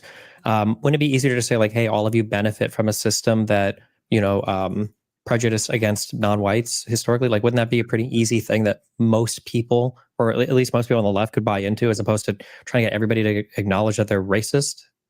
Yes, I do agree with that idea of using the term systemic racism and not. I'm going to let you guys suffer in silence, even though ideally I should be hanging out. I need to use the restroom. I'll be right back. So enjoy your Hassan style chair react. Inherent racism, but the problem with that is that a lot of people, they would like to deflate the idea of systemic racism and make racism a whole thing on its own. Because when you say racism, no one says systemic racism, although systemic racism focuses on the system in itself. So when you talk about racism, people try to change the ideas of it, then saying that, oh, you can only be racist if you do da da da da da. Or if you do Well, I feel like that's important though, because I feel like systemic racism is a much different thing, right? Like you could theoretically have a society that has like systemic racism where none of the individual people are actually acting in a racist manner. And I think it's important for people to understand that, no? Well, so the thing is, systemic racism basically it is the idea of there's laws that's embedded. And that's the idea of systemic racism, is that there's laws embedded that benefit white people and not black people. But when we talk about things like police pulling people over, that's not systemic.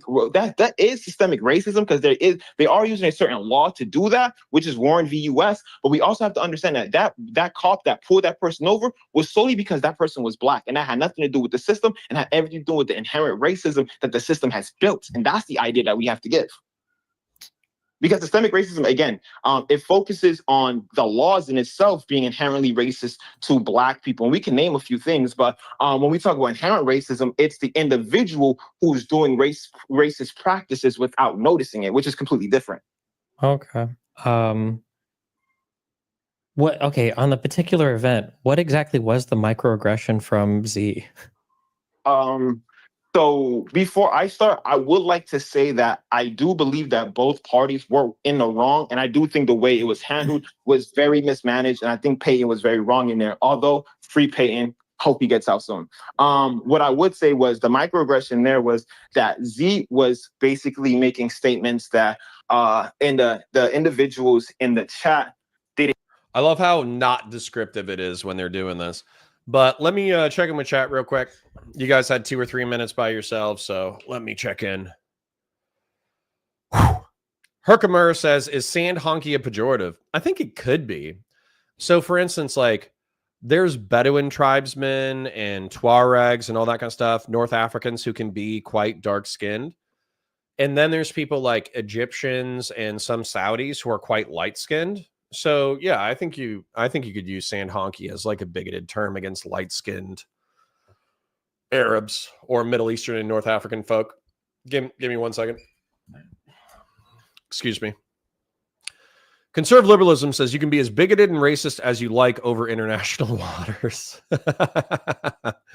That's the compromise. As soon as you get outside of 10 nautical miles of any country, you could just be as bigoted as you want to be. Vince Wilson says, I do think Steven is more intellectually superior to this guy. He has some growing to do and could be better, but Steven is definitely the heavyweight here. Yeah, and he's on 1 HP, which I think is hilarious. Making that brain nice and smooth, says Philip Coffey. Good to see you, Philip Coffey. Starhawk says, the center left needs to just roundly ignore these clowns. Destiny gave this guy way too much credence here. Yeah, but I think what Steven's trying to do, if I had to guess, if I talked to him and I asked him about this specific debate, I think what he's trying to do is he's not trying to make everybody an enemy. Right? He can go in there and he can make fire content, just calling everybody an idiot and running laps around them and just beating them up rhetorically and all that kind of stuff. And that would be fire content. But I think Steven actually is interested in getting as many progressives as possible moved over to a more like center lefty liberal perspective, and then using that as political leverage to get the Un-F America tour and whoever else he can recruit into midterm election efforts.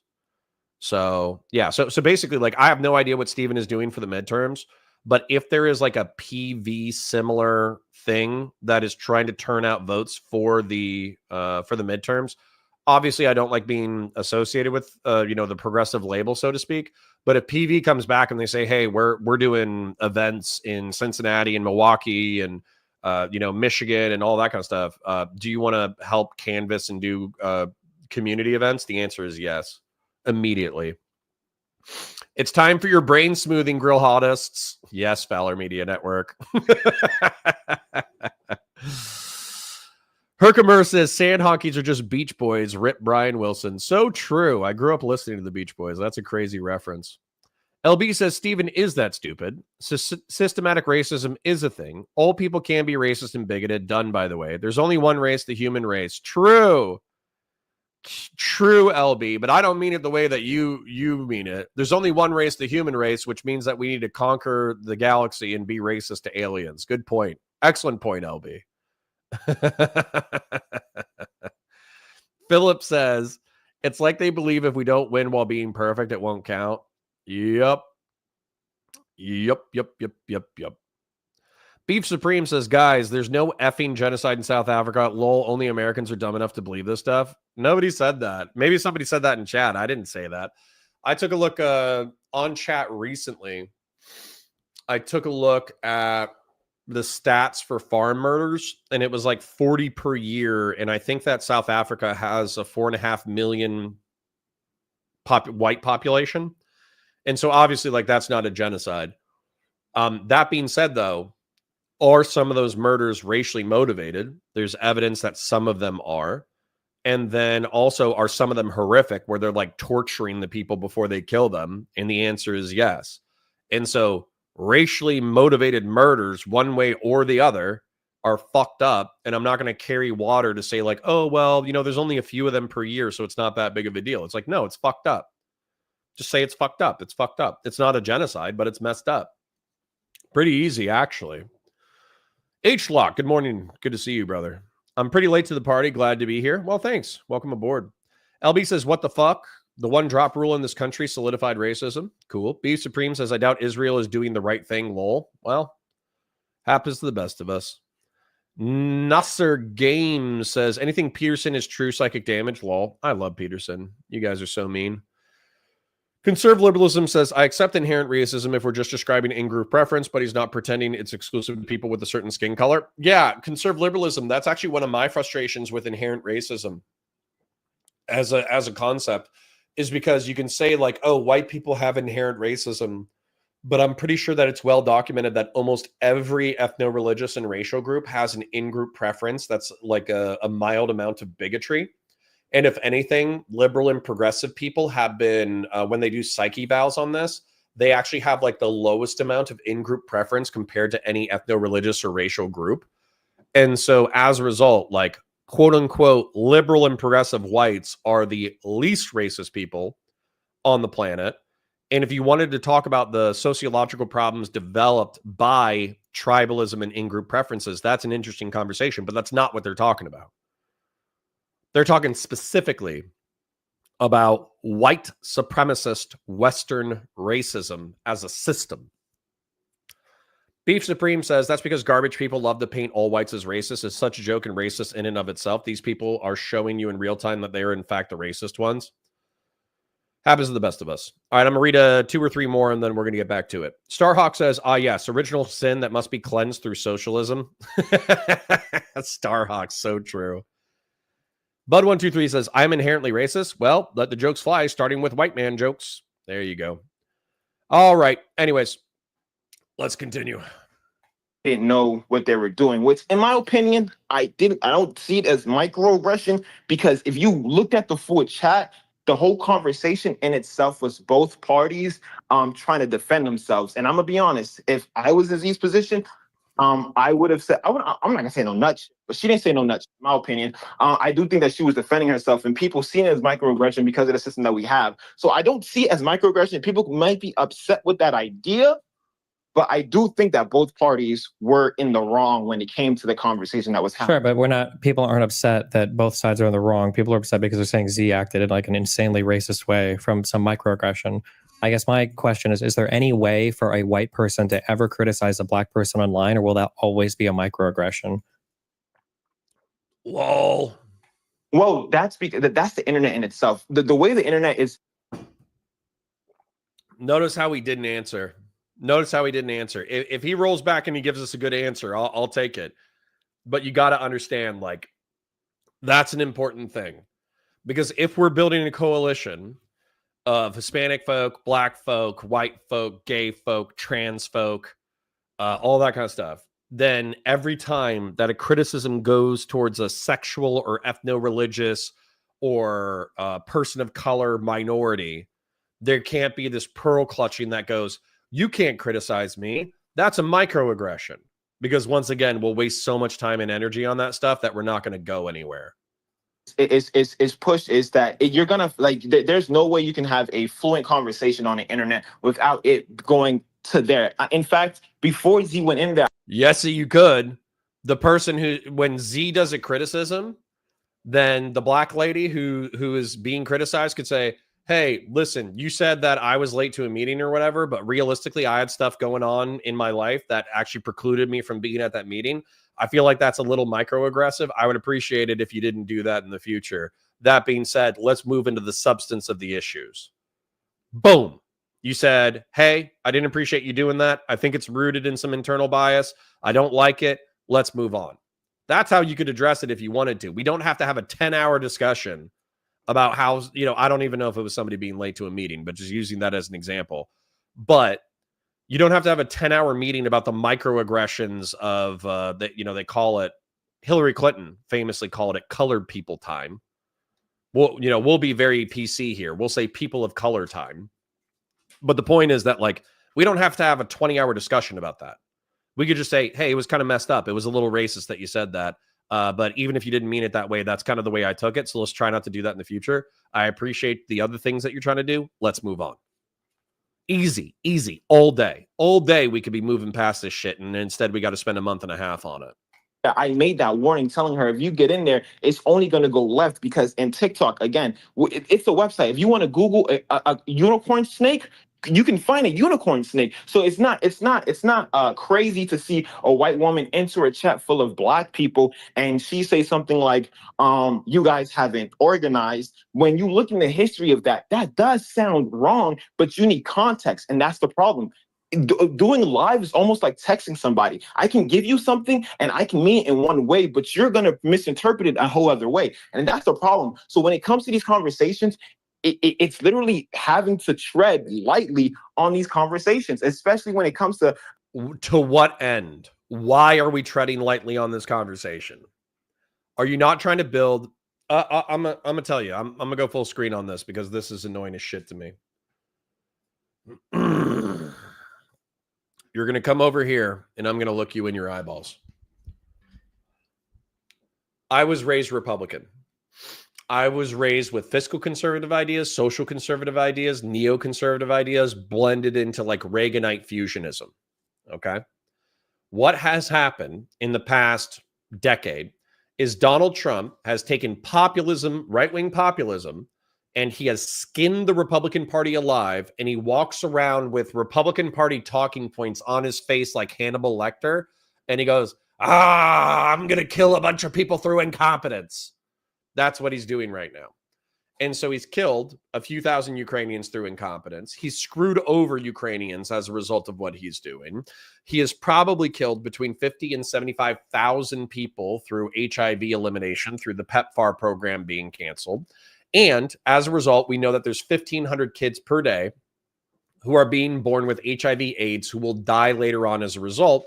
And the estimates are that if this program remains canceled for the next 5 years, then there is going to be around 3 million people who die as a preventable death. And we're not saving a lot of money. It's $18 per year per U.S. citizen.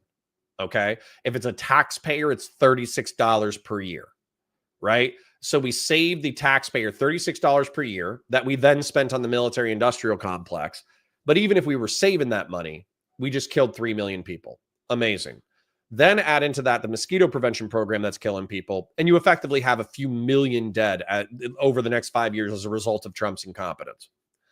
And so looking at that as evil, I don't want this man in power. I think he's stupid. I think he's incompetent. I think he waffles. I think he chickens out. I think he does incredible amounts of economic damage to the international economy. I think he does incredible amounts of damage to our soft power worldwide. And I think he also engages in rhetoric that makes our hard power even less predictable, which makes the world a more dangerous place. This guy should not be in office. And so as a result, we have two options. We can either spend the next 2 years talking about how I'm racist, or we can build a never Trump, anti-Trump political coalition. We can go through the electoral ballots. We can find all the people that enabled his agenda, and we can vote against them to the point that we cripple the MAGA movement. And then as a result of that crippling, they become less politically relevant. And then Donald Trump becomes a lame duck after the midterms. We can do that. And we should do that. And we should work towards that. So I'm going to put it to you, chat. You have two options. We can talk about how Connor made this racist statement. You know, we can talk about how Connor said the N-word with an A while rapping to a hip hop song. We can talk about, you know, how, he was passive aggressive about somebody being late to a meeting. Or we can organize and we can defeat Donald Trump in the midterm elections. That way he's a lame duck president for the last 2 years. So the amount of damage that he's capable of doing is minimal. I'm going to leave it to you. Activism or even getting voters, you have to be very careful. From just from a white side, like I'm just being super honest, this, like if this was the set of rules in every place, I would just never ever include any black people in any organizing, because this sounds way too insanely stressful to even keep track of. That, like, if I've got a group of white people, like if the white people are fucking up and I'm like, you guys are fucking up, like you need to get your shit together, like this is, like, you guys need to calm down and figure. If I say that exact same thing to a group of black organizers, I run the risk of being branded a racist and kicked out, because saying that they fucked up is white privilege and saying that they need to get their shit together is a microaggression. And this seems like not even worth. Like, I feel like nobody would ever want to work in these spaces. Well, I mean, we already see the one thing explained. Boom. I disagree. I think the idea of the internet culture in real life is being meshed incredibly. I do think that when you do it online, it does leave you more vulnerable for people to throw anything at you. Again, because that's the internet. People. Like, there's no way you can enter it. And for instance, for Z, when Z entered there, it was automatically seen as a debate. It was not trying to understand or learn anything. And when you do debates online, it causes that. But I think in person is completely different. I mean, I'm a black individual. If I'm fucking up, someone tells me that, I understand that. This is why, I mean, let's look at work. Yeah, wait, but real quick. I think it's fine for people to fuck up, and people will fuck up. And I think you agree with that. And I fuck up still. Like, it happens. Like, people mess up. The problem is it being, there's like a couple steps that are happening that make this really bad. Is that one, it's assumed that the fuck up was racist. And then two, that leads to people assuming that the fuck up came from a racist place. And then three, it basically developed into the essentializing of like racism with a particular person, such that everybody was going to leave the movement unless that person left. And all of this came from an initial interaction that, it sounds like even you agree, wasn't even a microaggression, had nothing to do with race at all. People were just like angry and like shouting at each other, which people do sometimes, especially when saying that was microaggression. I'm sorry. Go ahead. All right, let's check in with chat real quick. 100 people. We got like 103 people. Parasocial love to you and yours. Please like the stream, engage in chat. There are lots of really funny people, really smart people. Everybody here is a 3000 IQ Giga Chat or Giga Stacy. So engage in chat, have fun. We're currently demonetized, so you can't do super chat, so don't worry about that. Just like the stream and enjoy the content. Sultan Al Fahim says, shaming makes more racists. Sometimes. If everyone is racist, then it mustn't be that bad. That's an interesting psychological insight that's counterproductive. Sen Patty says, wow, Destiny stole my talking point. Well, he does do that. LB says, counterpoint, systemic racism is about the system. You are conflating the system with personal racism. It's two different things. No, LB, I'm not stupid. I know exactly the definitional difference between systemic and interpersonal. And what I would argue is that progressives have conflated personal versus systemic racism in the ways in which they've used it over the past decade, which is why this conversation has been so counterproductive. So, no, that's not on me. Chair. Hassan points. Doggo? Yes, we have doggos. Nasser Game says, what Connor hasn't fed you? Poor thing, bless your heart. No, they've been fat. My dogs are fat. Get out of here. Sacred Snow says, normal people react by saying, I'm not racist, F you, and then they ignore you. Spiteful, dumb people react by becoming racist. Systemic racism, talking points create more racism. I'm okay with systemic analysis, but you have to be very specific. Dog butt. True. Scrolling, looking for any at counterpoints or at Valor Media Network. Wow, man, 542. Good to see you, King. Connor, go away. Chairpoints was giving some real nuanced critiques. Nice. Andrew JD says, Connor, how are you doing today? I recognize you from the Twitter profile. I did see that you gave me your schedule. I just haven't had an opportunity to respond yet. I'm absolutely down to do a stream debate convo. LB says, spot saying slurs, Connor. Me and your mom are watching. Did I say a slur earlier? I don't remember saying a slur. If anything, I might have said like anti-white slurs. Val says, I think Sandcracker has a better ring to it than Sand Honky. Well, there you go. I thought they were anti-white / anti-Middle Eastern, North African, but white-coded people. So, Nasser Gaines says, try explaining inherent white racism to a Mississippi white native whose youth was on welfare or the many examples of whites in poverty. Yeah. Well, I think white privilege is even more offensive to those people. Bud123 says, oh, so the system, what is racist about it? By racism, we mean disparities in outcomes exist. No, Bud123. I'm going to steelman this for you. I'm going to read Andrew's thing, and then I'm going to go back, and then I'm going to steelman it, and then we'll get back into the content. Andrew says, it felt to me like he was just trying to get this guy to lay out his position for the audience to see how goofy the thinking is. I think that is what happened. Grassroots says, I hate that I can't donate you money on this channel. It makes me very angry. Good, Grassroots. Let that anger fester to the point that you're like, I can't give Connor money, so when he goes live on Counterpoints, I'm going to give him so much money. Let that fester. But let's steelman systemic racism, because I think I can show LB that I actually have a pretty sophisticated understanding of racism. I'm a competitive racist, not a casual racist. So anyways, when it comes to systemic racism, there are things that are just fundamentally true about the way in which the systems have worked over the past 100 years. Bear in mind, we only desegregated the military, I think, in the 40s or 50s. So up until then, black service members served separately from white service members. And not only that, their roles were different, where they were put in support positions and they weren't allowed to be in like the infantry, or they weren't allowed to be in like high-end tech jobs, and they weren't allowed to be pilots and all that kind of shit. In the GI Bill was one of the biggest advantages for veterans returning from World War II, where they were able to get education and they were able to get housing loans. Well, what happened after World War II, because we still had segregation in large swaths of the country, was black folk were put specifically into specific communities where they weren't allowed to leave the communities through redlining, right? And a lot of wealth is tied up into intergenerational wealth. So if black folks disproportionately didn't get access to higher education because they were told, hey, don't use your GI Bill, it's not that big of a deal, go do this other job. And then they were like, wow, that was fucking racist, but I don't want to deal with it, so I'm just going to go do this other job. That's wealth that they didn't generate. If they had to buy houses in certain neighborhoods that did not appreciate the same way that it did for their white neighbors, then that's another level of wealth that they weren't able to do. If they weren't able to get the education, and I might have already said this, but I'll repeat myself, if they weren't able to get the education in order to get the better jobs, that's another level. And this is also generational. So black veterans not being able to get the benefits that the white veterans did, and then also being segregated into certain communities, so their wealth didn't happen as much, so they weren't able to pass down as much to their kids, and then their kids didn't have the same educational opportunities, and then they also went to poorer schools. That's all systemic.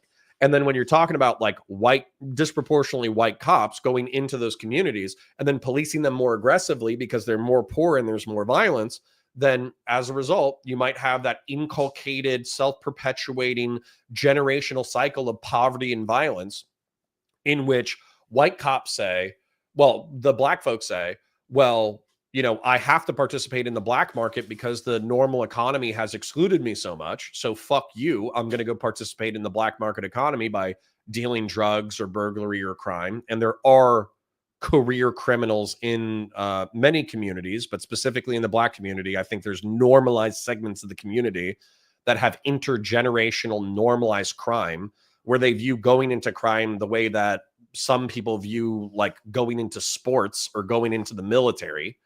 And then not only do you have that interracial poverty and crime, but then you also have law enforcement officers saying, I need to get into that neighborhood and arrest as many people as possible because that's where all the crime is.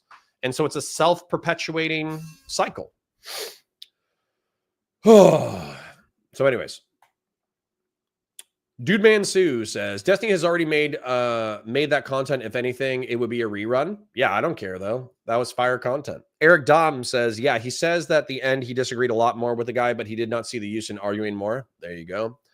Beef Supreme says, basically, Steven is trying to muscle out the leaders of this group and take leadership, which I think is necessary because I think the liberals need to dominate. You're a Romulan? Yeah, so Dank Brandon, I'm actually a big fan of the Romulans. I had to Google them the other day because somebody was calling me a Ferengi. They were calling me Ferengi because I was saying that I was okay with like immigration and making a profit. So they basically did an anti-Ferengi racist slur. And I was like, what culture do I like the most? And then Romulans were the people that I came up with, who are an offshoot of Vulcan in a galactic racism, but they're more militant. And then what was the other thing? The Kardashians. Those guys are cool as shit too. Your communism is shown again, Connor. Communism is a moneyless, stateless, classless society. I don't care for a moneyless, stateless, classless society. I want a space racist imperial empire. Conservative liberalism says space racism is much like international water racism. For those wondering, when you're in 0G, you can say whatever you want. True. Let's invade Mars. True. Kingslayer Damocles says, my triracial experience in the U.S. is I have actually experienced more racism from minorities because in white passing than from white people. That's why I hate the only the majority can be racist thing. Yeah, it totally screws over mixed race people. Because then they have to do like they have to do an oppressive hierarchy with their own lineage. It's crazy. 40 a year. What was the ethnicity of those people? 20 were white? No. 40 was exclusively white. I think it was like, if you added in the black farm workers, it was like 57 a year. Gray Jedi says, on the topic of being perfect, I think it's important to address that in past freedom movements, the powers that be always will blame the group for the actions of the worst. Yep.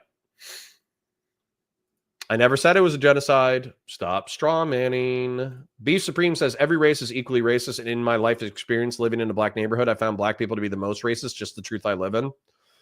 Black people can be quite prejudiced. Andrew JD says, I'm from Cincy. So if someone like PV organizes canvassing there and you go, I'll see you there. Awesome.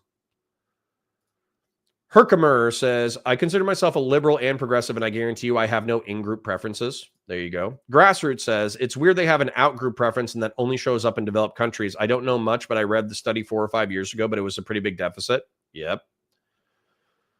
Gen X says, exactly what that guy said is right. They were all macro-aggressive defending themselves. It wasn't race-based. Sure.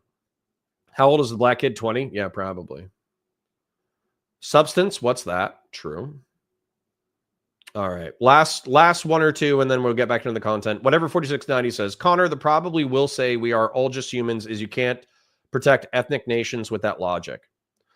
Yeah, and like, but here's the thing, whatever 4690. I don't care if people have like an ethno-religious in-group preference.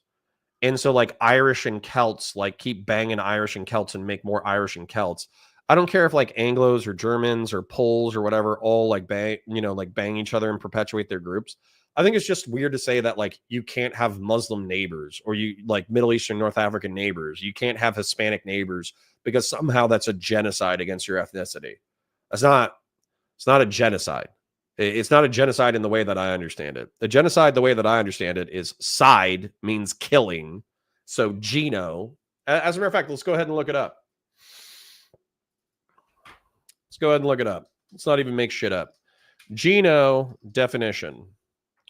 Geno as a root or word or prefix refers to the concept of a kind, race, descent, or lineage. Okay. Side definition is denoting a substance that kills, denoting an act of killing. So having like your white Anglo or your white Celt child hooking up with an attractive Middle Eastern and North African girl, and then they have kids, is not genociding Celts or Anglos. And I think it's cope to do so. And I find it like repulsive when white people say that like voluntary mixed racing is akin to genocide. I just think it's so cringe. I think it's so stupid. Kingslayer says, not 10-hour discussion, 10-hour struggle session. Indeed. All right. That's what I'm going to read. And I'm going to find the next one. I'm going to click on this, and we're going to continue the content. Yeah, no, I disagree with the one part, but what I would have to say is that's how the internet is. Let's be honest. When you have multiple people there at once, there are different people, so everyone's going to react different. This is why I think as leftists or even people who's trying to do things, you can't have all the information or even have these conversations online, or you have to be very careful of what you said online. Because again, the only reason why Z is in this situation is because Z entered a situation where everyone knew it was not going to go well. So, and that's why I think that a lot of people are conflating. And what you're saying is valid, because when we talk about left and left movements, a lot of people have to move in pins and needles and won't be able to make mistakes because of these individuals. But this is why I do think that you should have a closed circle and have this conversation outside of online. Because let's say you and I was working on something and I did fuck up. If you tell me I fucked up, 99% of the chance, I'm not going to say that you're being racist unless it's being something racist being taught. But this is why it's a lot more higher if we do it online. Like, for instance, you made the joke about women. We both know it was a joke, right? We both know that. But there's going to be people there that's not going to see it as a joke and now are going to go against it. This is how easy it is to do it online. This is why conversations in certain ways shouldn't be online. And but like here, this is I guess what I would wish. And I like, you're a content creator, I'm a content creator. This is what I wish that people would push. Okay, so I make jokes that I'm sure in your guys' crowds, a lot of, even sometimes I would say maybe they're problematic. Dude, I loved when he said black splain during the TikTok thing. That was so freaking, that hit so hard. I think that it would be nice if people could view that as, okay, well, here's Destiny. This guy makes jokes sometimes and they're not the best. It's kind of problematic. You know, some of these might be, you know, whatever, it's not the best. And like, that's it.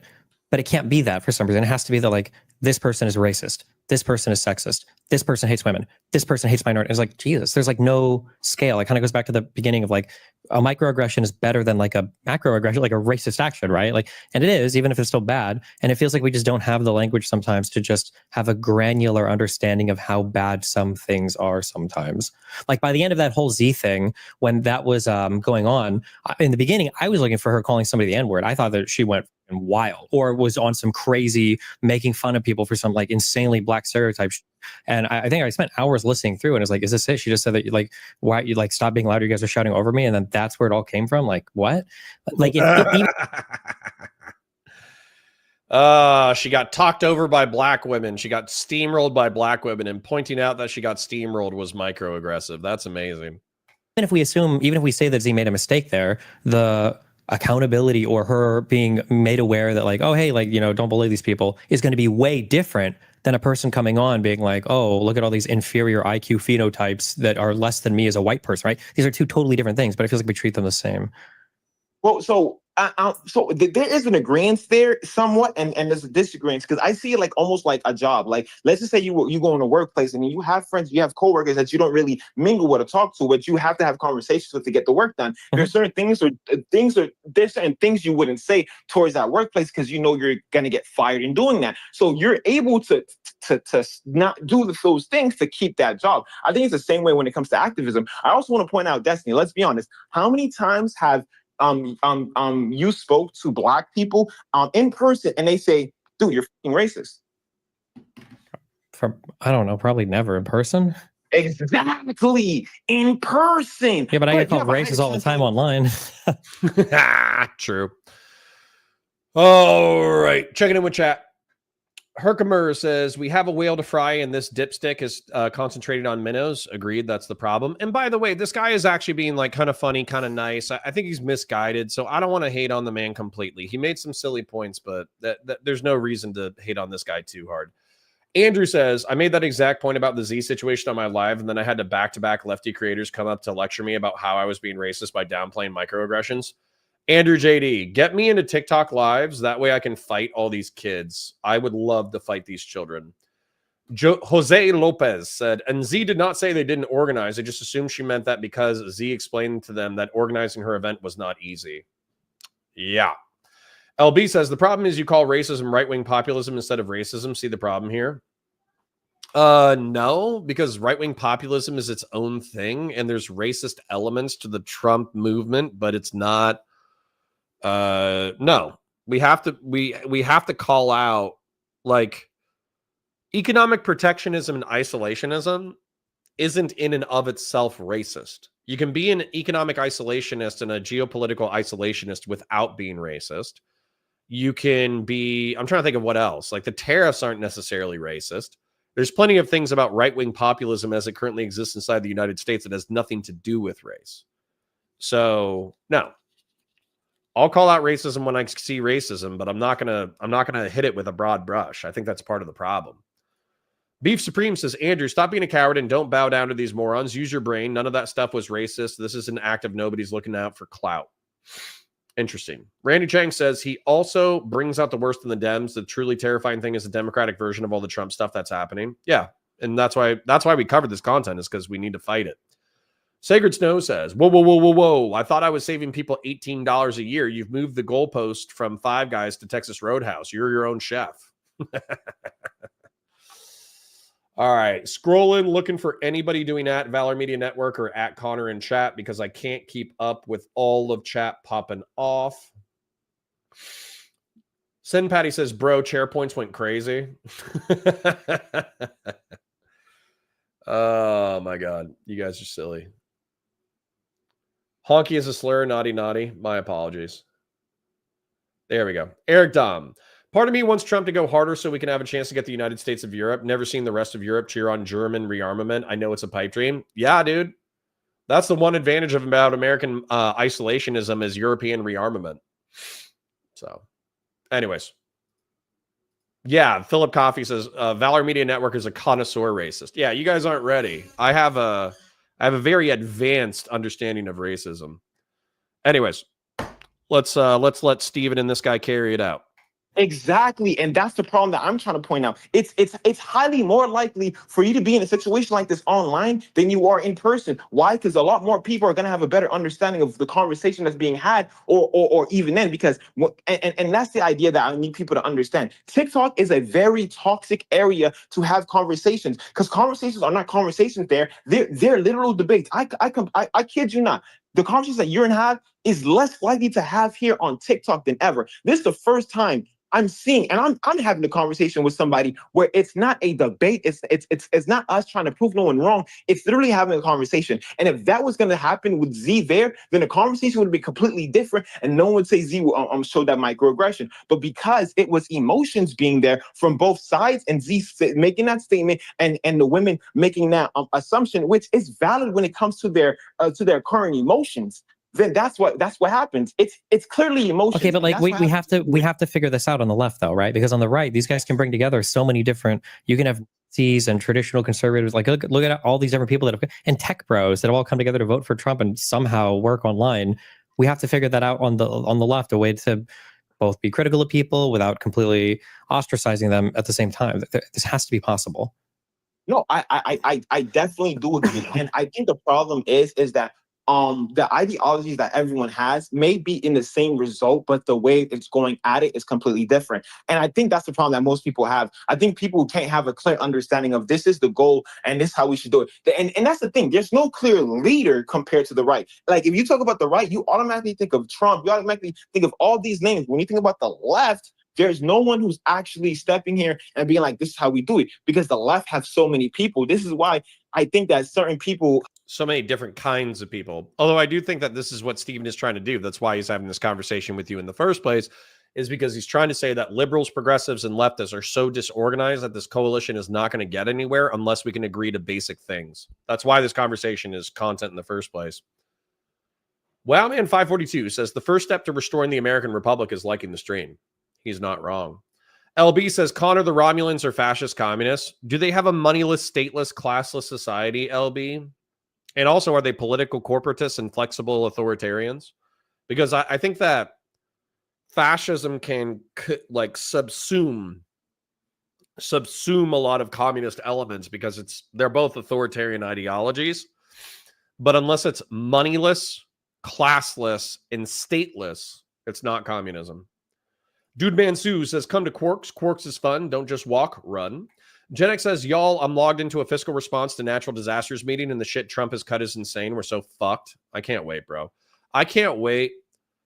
Gen X, we reap what we sow. I can't wait to sow, because I just want this to be a generational pall on the MAGA movement where they have to admit how bad they fucked up.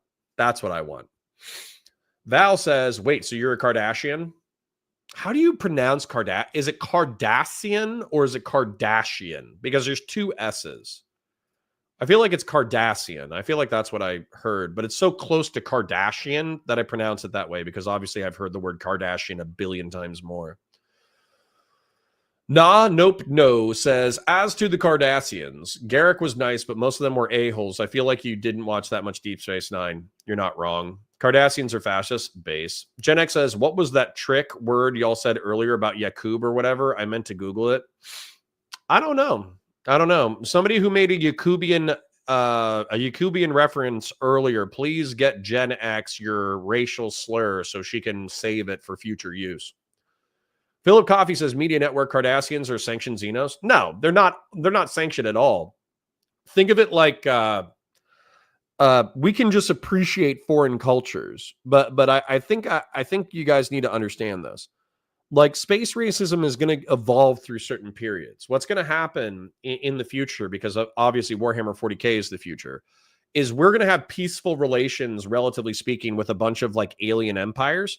But what's going to happen with the alien empires is eventually they're going to turn on us and they're going to wipe out entire planets of humans. And then we get to be super space racist and start the genocides. But we have to let them kill a few planets first. Sacred Snow says, well, we certainly can't drive. All the dang old snowbirds move down with their geriatric driving and this place turns into Mad Max. I guess, if you're a wussy. Give your pair a tug, buddy. Whatever 4690 says, there's a replacement program in Europe. Check out EU replacement migration document, and many European ethnic nations face basically extinction due to numbers. So have kids. Sorry, got to go full screen for this one. Whatever 4690, there is no EU document that says that we are welcoming in Middle Eastern and North African people so they can kill our indigenous population with machetes. That is not happening. What is happening, because Europe and some parts of America are a bunch of nihilist, hedonist, antinatalist freaks, you stopped having kids, okay? So if you want to reverse the trend, then create and promote a pronatal culture where you say having kids is good and have 2.15 kids. It's the easiest shit in the world. I have 2 kids and I'm going to be nice enough to my wife and I'm going to try to make enough money that she lets us have a 3rd kid. And I will be responsible for 3 white children. And a lot of the people who care about this will be responsible for 0. Because they're antisocial freaks. So if you care about more Anglos, more Germans, more Poles, more Irish people, then find whatever ethno-religious group you're a part of and have children. It's actually not that hard. People have been doing it for like billions of years. Obviously, like normal humans have only been around for a few 100,000 years, but even then, like your great grandma ancestor that was like a lizard was able to figure it out. So you figure it out. Okay. And you know what it's going to mean? It's going to mean waking up on time, going to a job that pays you okay, working that job aggressively, socializing with other people similar to you in your own age bracket, finding someone who is nice, kind, and funny, who you want to be the mother of your children, dating them, courting them, finding out whether or not they want they have kids. If they don't want kids, then don't date them anymore. Break up. Say, this is important to me. So if you can't change your mind, then I think our relationship is over. And then find a nice girl that you can have kids with and then have kids. It's that easy. No one has any plans to run around with a machete and wipe you out. They literally are just saying you're not having enough kids. So in order to prop up the economy, we're going to bring in some people from the Middle East and North Africa. That's all that's happening. Holy shit. Go outside, be normal. Go outside, be normal. Go outside, be normal. And whatever, I'm not bullying you specifically, but you obviously triggered that rant. So I'm not saying that you are incapable of being normal. I'm just saying that, like, the right wing, the dissident right wing online in particular, would benefit massively from going outside and being normal. Last comment before we finish up the content. Shave Dog Butt says, I mean, it could. In some sense, Paraguay had forced miscegenation laws in the late 1800s, early 1900s. That's very rude of them. Have to shut the I'm sorry. Some people on the left do have to shut the fuck up because I find it very difficult for anyone to have a conversation and talk about, oh, you want to go. They have conversations like, oh, they don't like people who didn't go out there and protest in LA. But these are the same people who didn't vote in the 2024 election. But these will be the same people that's going to have problems with left-leaning movements. Because their idea, they have, and most people are gonna hate me. It's the extreme far left. It's not the far left. It's the extreme far left that thinks that a certain ideology is going to push forth, and everyone should follow that ideology. We currently know America is not in that ideology. America is a capitalist country. Now, I'm not a capitalist. I don't support capitalism, but I'm very pragmatic. I'm not gonna sit here and tell everybody we have to abolish the police when 67% of the population in the United States are for the police. And that's the idea that we have. Like, we have people on the left that's preaching for maybe defunding the police, while some people want ACAB. And this is why we can't work together, because we're having two different movements for the same thing that we want. Police not doing. Okay. All right. You have anything else you want to bring up or anything? No. I think it was a great conversation. I appreciate having this conversation with you, D. Cool. I appreciate it too. I will probably see you around in the TikTok world. Yes, you will. All right. Have fun. Bye. Aw, that was sweet. Well, I'm happy. Let's do a little summary before we wrap up, which is effectively, within this conversation, there are wokey TikTok bros that are young and they're very passionate. And I'm very happy that they're young and they're passionate. They're bringing their energy to politics, which is good. Even if people are completely wrong, then bringing their passion into the political world is a good thing. However, I think there's outdated progressive talking points that aren't going to work going into the 2025 and 2026 midterms and the 2028 general election. I don't think these progressive terms are going to work. And so I think the progressives are going to have to make some concessions to the libs. And I think the libs are going to have to be very aggressive and grow a spine. I think that, especially if you want to attract people like me, I had a conversation yesterday with Kyla, not so erudite, about why liberals aren't capable of calling out bad behavior and how I view it as a political and cultural weakness that weakens the movement overall. And we weren't really able to break bread. She was saying, this is my perspective. This is the way I feel. And I said, okay, well, that's not enough for me. And so as a result, we had a very sex negative conversation about the limits of liberalism. So I'll be posting that one as a VOD as well. But in summary, Steven's breaking in the TikTok world. There's old talking points from progressives. I think the progressives need to get their butts kicked and they need to get smashed into something that's actually electorally viable. And I think that if they're not going to work towards electoralism and if they're constantly going to distract with woke talking points online, they effectively need to be excised from any real world political activism. End of rant. Let's check in with chat before we move into the next segment. Uriel says, while I agree with your genocide take, it doesn't make sense to base your understanding of words based on its etymology because words fluctuate and have different meanings. Then it's not the root word. Uriel, I agree with you, but at the same time, what's going on is people use words in order to evoke emotions. Like the reason why people use white genocide, although it's pretty much Middle Eastern and North African people moving into Europe in order to economically assist with the way that we've structured our economies, while white people have less and less kids. And then in the United States, it's a similar pattern, but we're using Central American and South American folks for the same thing in order to continue to grow our economy while we have less and less kids. When they use the term white genocide, what they're trying to evoke is the fact that there's an impending race war that's going to happen as a result of this. And I'm not going to concede that rhetorical ground or symbolic ground. It's just not going to happen. Laugh my ass off. What European group is facing extinction? Lots of whites are having less than 2 kids. And 2.15 is demographic replacement. So their populations are shrinking. Dr. Plague Doctor says the entire implosion of the tour that caused this is all the evidence we need that bullying people to be normal is not just base, but socially required. Dr. Plague Doctor, spoken like a true king. A Kabatasui. Good to see you, brother. I feel like Destiny is taking lighter fights nowadays. Well, he's on 1 HP. He'll take he'll take heavier fights as it's needed. I would love to fight children. Yes. Beef Supreme says, on my workplace, we force integration, cooperation through team building and in social activities. A company who actively promotes socialization is on the right path. Indeed.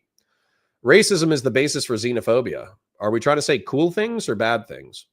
Uriel says no words have definition and should not be vague, but solely thinking the root word tautologically give it its definition isn't true. A lot of our scientific words come from antiquated Greek science. Sure, but I'm not conceding the symbolic ground to white genociders that white genocide is a bunch of people going to Disney and having fur babies instead of having kids, and then Hispanics move next door. That's not genocide. Encourage the Disney people with fur babies to have kids. And if you don't like them, I don't like, by the way, when I'm thinking of this, I like the people that I'm thinking of. So I had a roommate named Zach. He had a girlfriend named Jen. They have since broken up. Zach actually gave a dono a while ago. So Zach, if you're hearing this, I'm not talking too much shit. But Zach didn't want kids. I think Jen she did want kids or something. I forget what it was, but they ended up breaking up. And so I could kind of make fun of them for being the stereotypical Disney adults, like the soy people,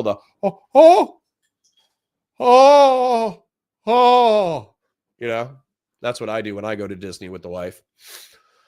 So the point though is you can gently encourage those people to have children, but if they don't want to have children, they're not going to have children. So raise your kids right. That's all I can say.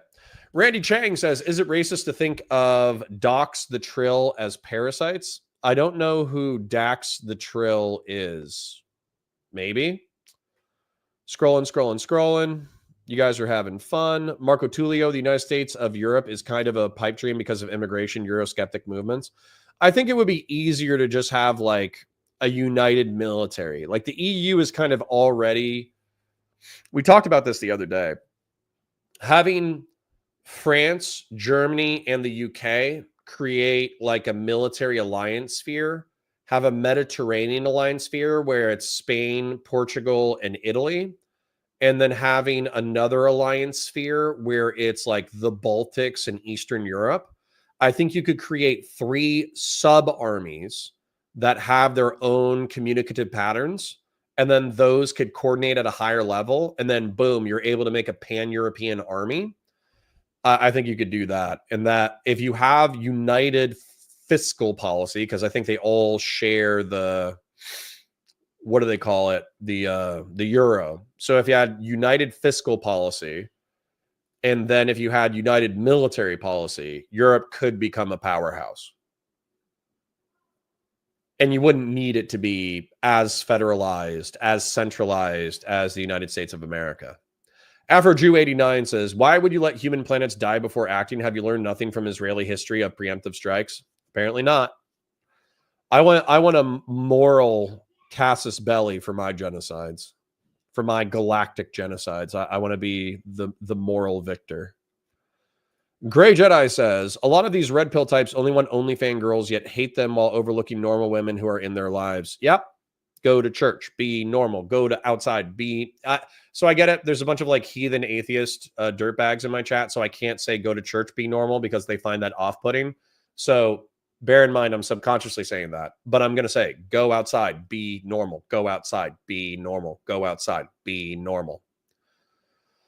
Uriel says, but sir, the developers have patched the game and nerfed my ability to have a maiden.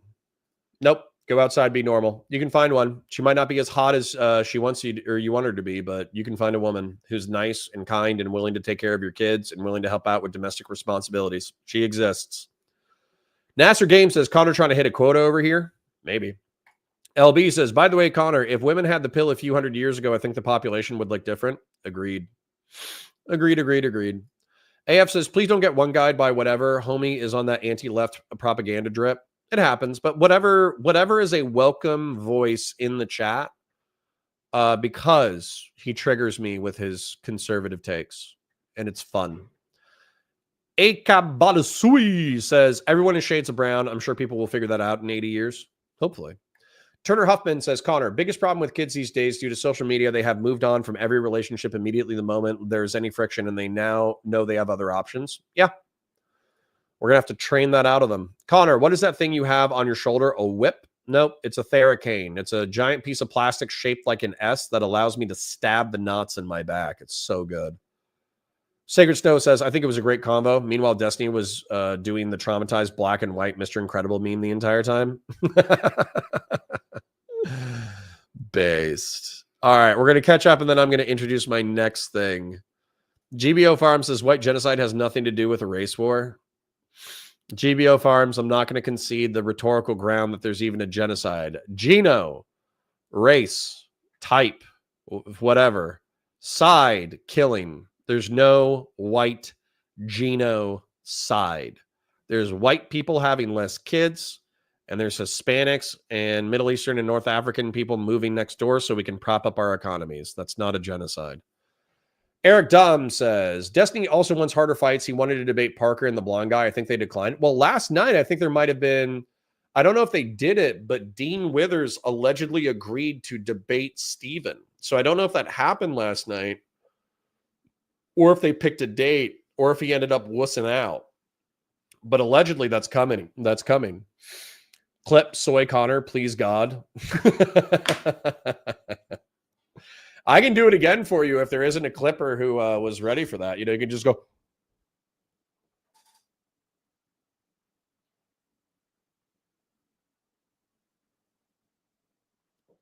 We could save that for a thumbnail. Connor with the brush is making me think he has some black in him. Listen, I had black friends when I deployed to Iraq, okay? All right, I'm going to answer two more, and then we're going to move into the next segment. Haircut Commander says, say Connor is becoming an emote now. Thank you. Based. Shaved Dog Butt says, Dax is pretty funny lady in DX9 that is best friends with Cisco. She has a parasite inside of her that transfers all memories to the next host. Yeah, I remember that. She was a good-looking gal, too. And I think she, I think weirdly enough, she did, like, trans, right? Like, wasn't she male in previous lives? Deep Space Nine. Yeah, I think she's that's a good looking parasite.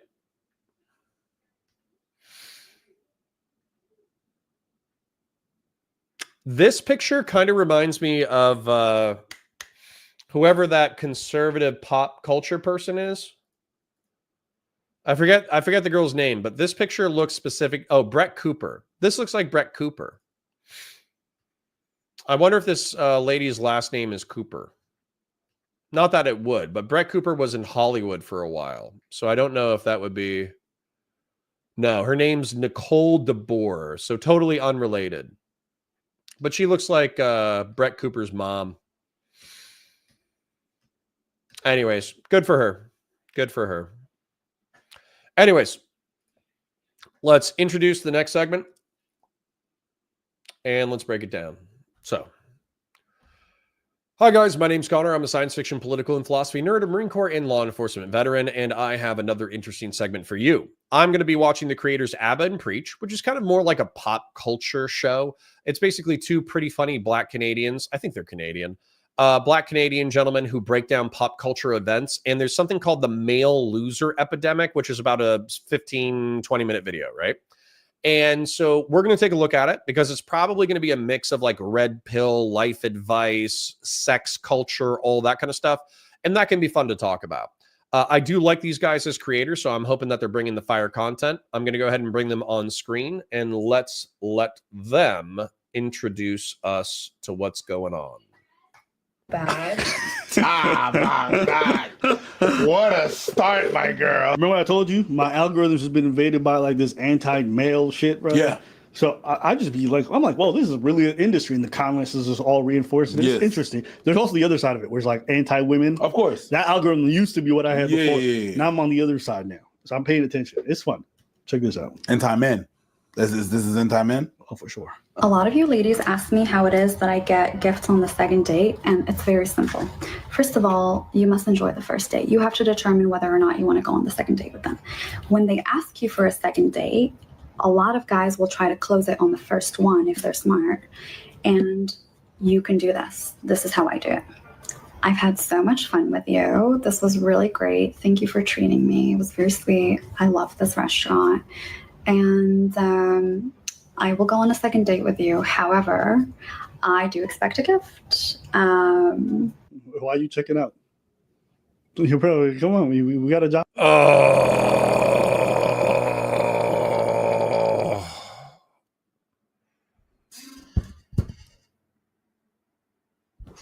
30 incels were just born by that clip alone.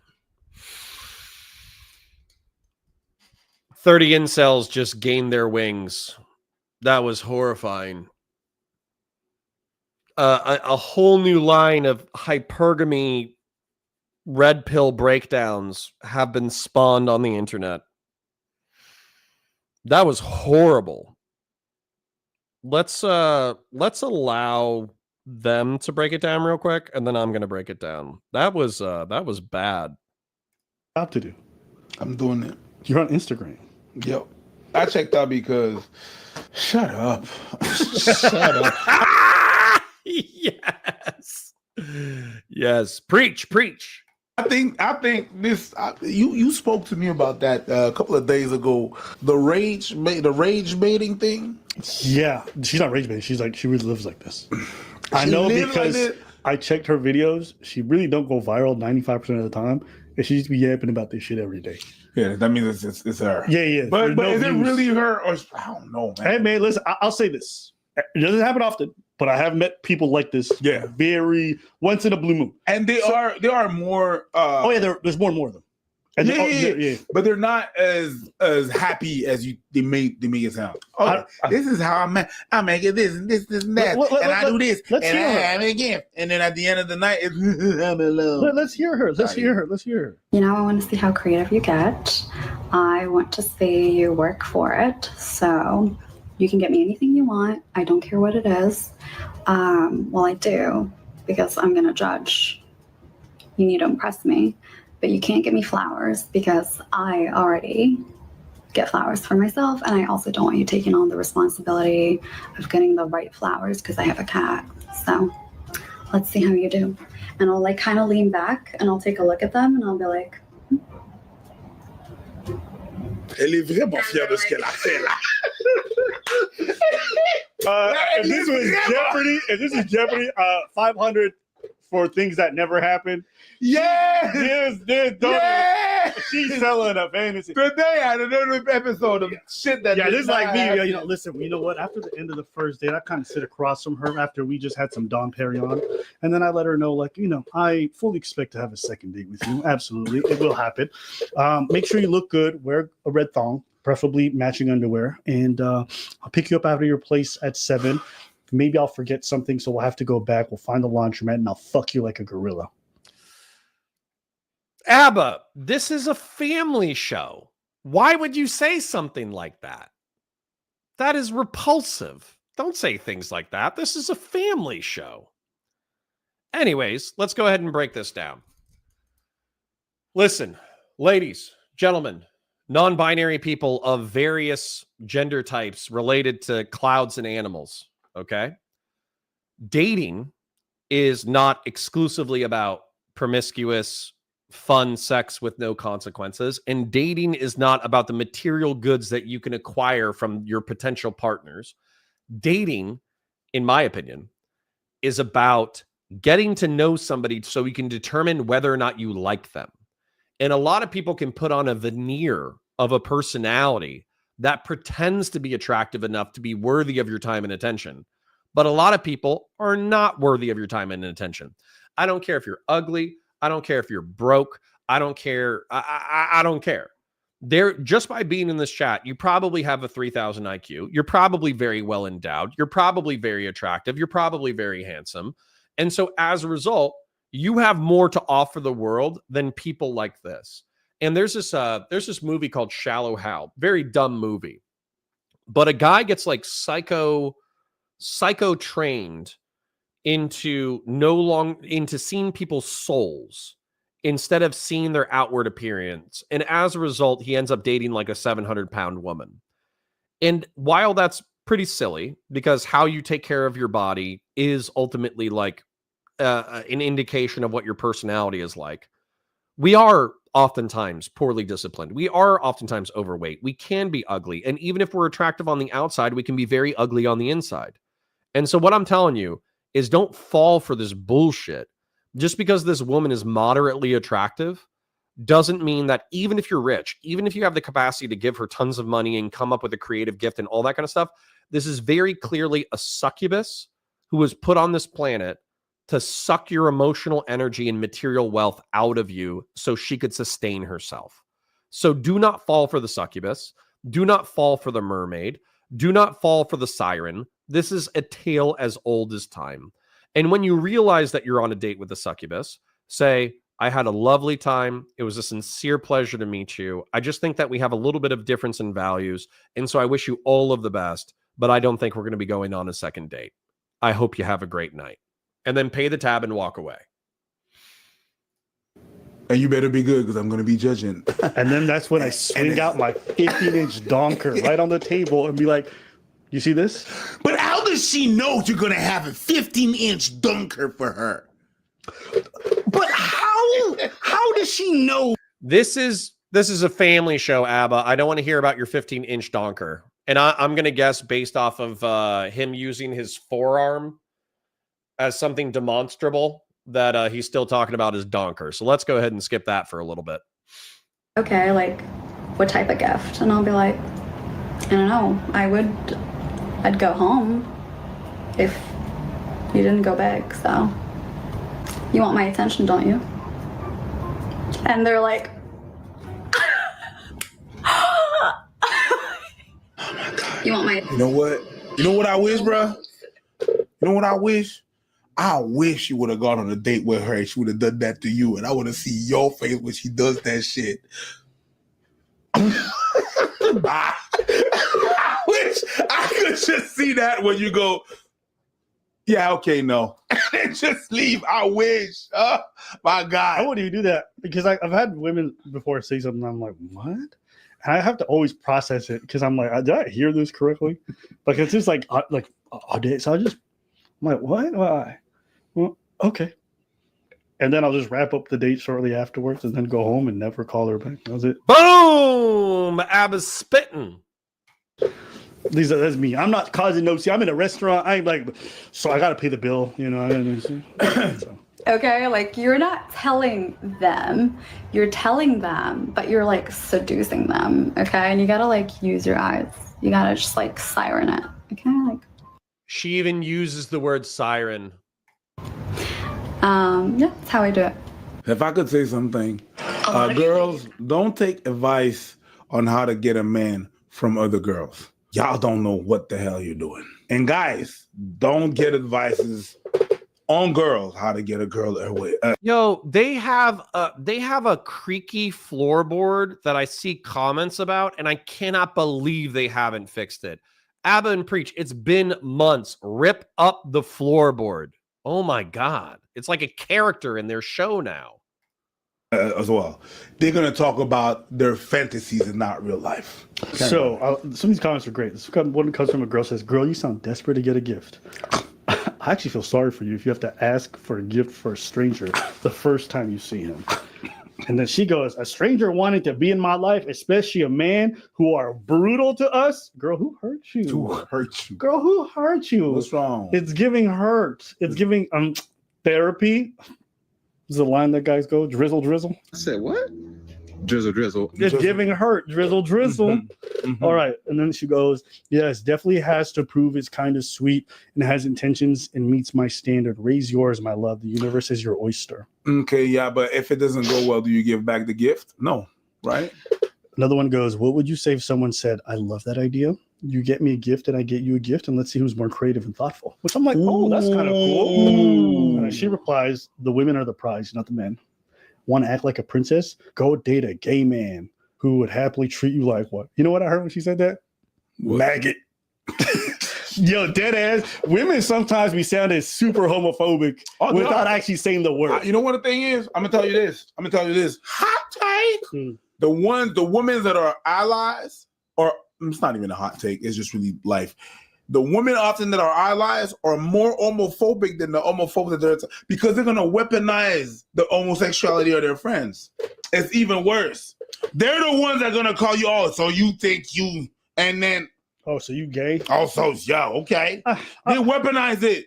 I still think the dudes who would beat up a gay person is probably more homophobic. No. Okay.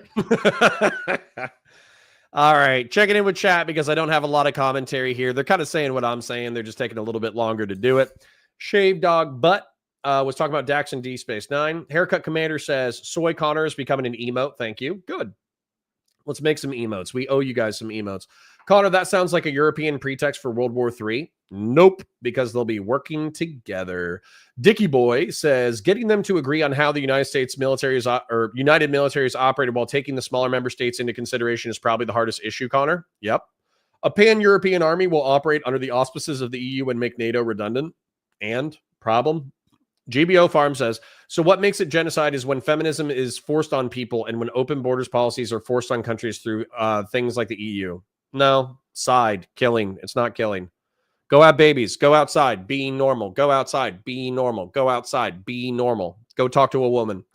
Bud123 says, so I should go to church if I don't believe in Christianity? 100%. Eric Dom says, the problem is everybody here in Europe knows a common military basically means the end of all independence. You are unlikely to pull off a Brexit if you don't even have your own military. It's not, I'm not talking about the individual states can keep their own militaries. I'm talking about a command structure.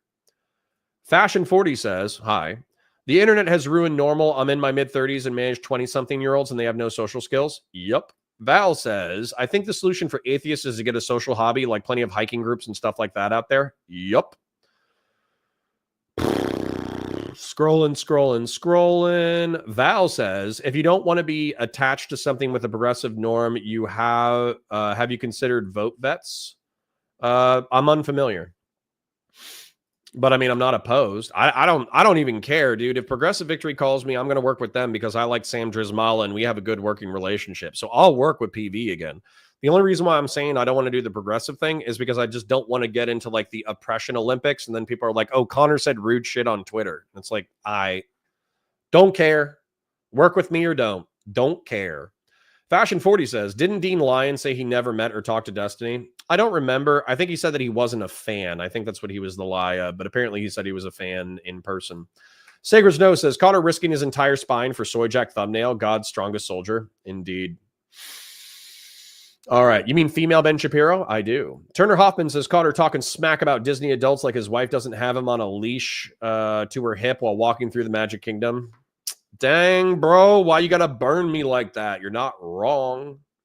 You're not wrong. Philip Coffey says, got to head out, Connor. Thanks for morning content, my man. Appreciate you, Philip. Hope you have a great day. Gen X says, wait, he was describing ABBA and Preach with that intro. Lol, lol, lol, lol. Yeah. Aren't they Canadian? Aren't they black gentlemen? I think they are. And they all become Andrew Tate fans immediately. Yeah, dude. Yeah, dude. Jonah Boy says she's got a whole formula for it down, but I don't know the best way to get a second date from me or a date is telling me you expect a gift for it. Yeah, it's kind of crazy. Her voice also makes me want to Minecraft myself. Yup. Be careful.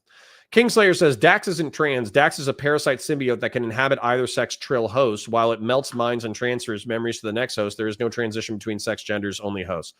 You know what I'm saying, Kingslayer Damocles. That might be too woke of a position for you. But what I'm saying is they lived a whole life as a dude and then they lived a whole life as a chick. That's what I'm saying. That's what I'm saying. LB says, I'm so glad I'm not single. Dating in 2025 is some bullshit.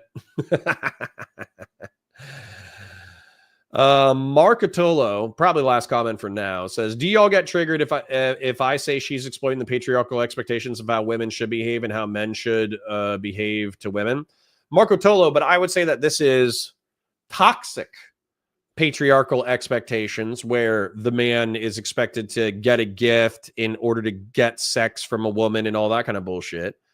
You know, the whole point is, again, looking for your partner, not looking for material gifts and or pointless sex. That's my point. AF says, I'll fudge you like a grill hottest with... okay. No, I'm not reading that. I'm not reading that. That was a crazy sentence. You go in the corner and you think about what you did. Grassroots says, Cotter, you are my succubus. No, I am not. She acting like she in Shark Tank. Yeah, pretty much. All right. I'm gonna click on one more, and then we're gonna let the content flow. No, he's closeted, so it's closer than that. Still worse, but okay. I tried. You did try. All right, so there's a follow-up to this. The male loser epidemic has gotten so bad. My God. What a start, my girl. Hey, I'm just saying, Eder, you can put this at the beginning as a trailer for this whole video. Because this line my God. is crazy. All My right. girl. All right. If you ask for a gift for a second date, that makes you a loser. But it's okay. Let's let the Whatever. 5 out of 10 who's got a cat tell us about this. The male loser epidemic has gotten so bad that it's honestly so pathetic at this point. Like, why do you think you're fucking lonely? You're fucking lonely because we don't want to be with you. Because look at how pathetic you are. I posted a video talking about my standards and what I expect of men, which is basically just basic decency. You got to be consistent. You got to communicate. You got to make straight up plans. I'm not just fucking hanging out with you. I'm confident that nobody got upset because you said that. Nobody said no. Yeah. Nobody's bothered because you want communication and you have some basic standards. That's But not, yeah. let's keep listening to why you think men are upset. It's got to be at a nice restaurant. And on the second day, I will ask you for a gift. And I'm not telling. Oh, there it is. That's the one. I think that's the one that guys are like, huh? You want us to now get you? So let me get this straight, guys. The standards. So we got to organize a date, come up with the idea, pay for this expensive restaurant she wants to go to, right? So we're doing all that stuff. Fine. We have to also ask for the date to hopefully get it, and then afterwards, we also have to get the gift for the next date. Okay, you just add a little layers, but it's cute. Let's keep going. I'm not telling you what to buy me, but I want to see your creativity. I want to see how you court me. I have standards. I also date high net worth individuals because that's my fucking circle. That's who I hang out with. That's who I am. I make a lot of money, so I'm going to hang out with people who also make a lot of money because it's about the mindset, because we're always trying to work on each other. And these men fucking went crazy in the fucking comments. It's like, oh, like you're 6 at best. Bitch, like I don't care what you think of me because the men in my life, the men that I date, the men that I hang out with, actually think that it's wonderful that I am achieving so much in my life. So you say men. All right, I'm gonna give you my take before this happens. How many dudes is you dating? Okay. Full camera time. How many dudes are you dating? And how many of them are you hooking up with? That's actually scary to me, like as an outside person. All right. You're saying that you're hanging out with all these dudes. They're all high net worth. They all got crazy money. You got your own crazy money. So you're rubbing elbows with a whole bunch of rich people, man. Listen, I'm gonna tell you. Do you remember American Psycho? Have you guys ever watched the movie American Psycho with Christian Bale? With Christian Bale, he's hanging out with all these New York executives. And they're all sleeping with each other's wives, and all the wives and girlfriends are doing like quaaludes and all that kind of shit. And they're all expecting to get taken to Dorsia, the fanciest restaurant in town, and they're all hanging out and hooking up together and all that kind of stuff.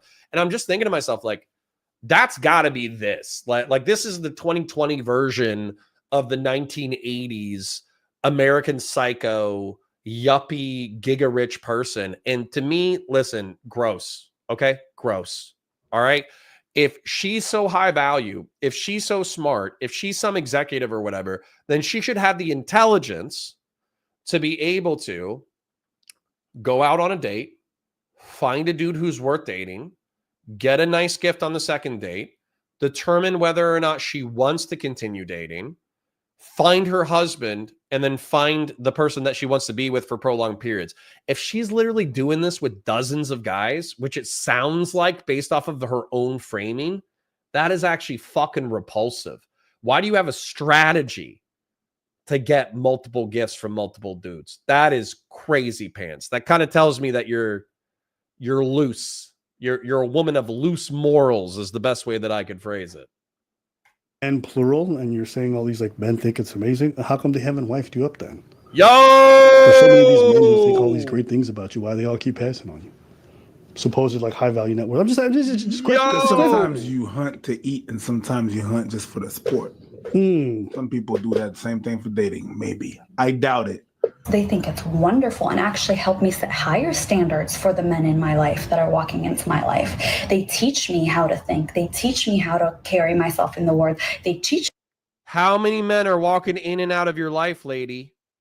Me about men like you and how to stay away from them. So I think it's just fucking ridiculous that these ass losers are sitting there. No fucking high worth individual and no respectable man is going to sit on the internet. I can tell you, as a high net worth individual, you're definitely a no. Oh, absolutely. And I think almost every rich guy that I know, if I showed them your shit, they'd be like, no, because they would look at you and see a net negative. Probably somebody who's just going to cost them a lot of money, ain't even cute enough to justify the kind of, like, you can't even truly be a trophy, my girl. Just being honest with you. So it's like, you expensive and you're not that cute. It's like, God damn. And you cause all that headache. The thing is, you're the reason people ask the question, what do you bring to the table? Right? I don't really like that question. I don't really like that question because I think it's just there. I bring what I bring, and I don't have to prove you. Yeah. The reason why people ask that question, though, what do you bring to the table, is that you're so demanding. You're so demanding that people are going to be like, okay, well, after I do all this shit, I need to get mine. I need. Yo, look at this face.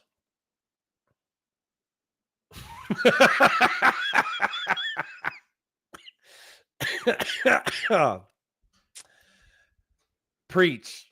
That's a crazy face. So let me engage with chat a little bit. Affect says, my pride would never allow me to continue the date. Them asking me to basically pay to spend time with me. I would be finding the waiter, pay the bill, and dip. Affect, you and I are very similar. Niz, how vapid do you have to be for this to be a primary strategy? How many dudes is she doing this with? This is crazy. Sacred Snow says, the real strat is to start giving her your pro-Zionist takes so that she immediately storms out. LB says, public service announcement. This woman is in no way the expectation from 99% of real secure grade A women. Thank you. That is all. Yeah. Fuck you. Keep the creepy floor or creaky floor. Well, come on, grassroots. Fashion 40 says the floor is a character. They've had it for over 7 years. Embrace the creaks. Oh my God. It's so annoying to me. Beef Supreme says my wife is grade A, great in something, and doesn't require gifts. Hell, she pampers me and takes care of me. She's absolutely in the market for incels. Okay. Shimoto guy says, Cotter, do you collect any military or police memorabilia? Not really. I do have a pistol from a friend from law enforcement service. I do have a watch from a friend from military service. I have a knife from a friend from military service. But these are gifts that I got from friends that were kind of like, fraternal gifts. But I'm not a collector. I don't have money for collecting. Eric Dom says, isn't parquet supposed to creak? I know many people who got it, particularly that noise. My mom is ever thinking about it because she loves the noise. That's crazy. Grassroots says, hell effing yeah, I'm an atheist. I go to Baptist church every week. Based. All right. Scrolling because I need to get through the chat because the chat's still popping off, but I want to make sure that I'm addressing anyone that does like an at Cotter or at Counterpoints or at Valor. Dank Brandon says, Connor, you should watch the movie Switch from 1991. A womanizer is murdered by the woman he's been with, and God, a woman, sends him back to Earth as a woman. It's hilarious. That sounds crazy pants, but also sounds like a base movie for the 1990s. All right. LB says, dating doesn't necessarily mean sex. I mean, I agree with you, but it at least means like a smoochy kiss, right? Means like a peck at the end of the night. Like, I understand that she's probably not hooking up with every single one of these dudes, but she might be.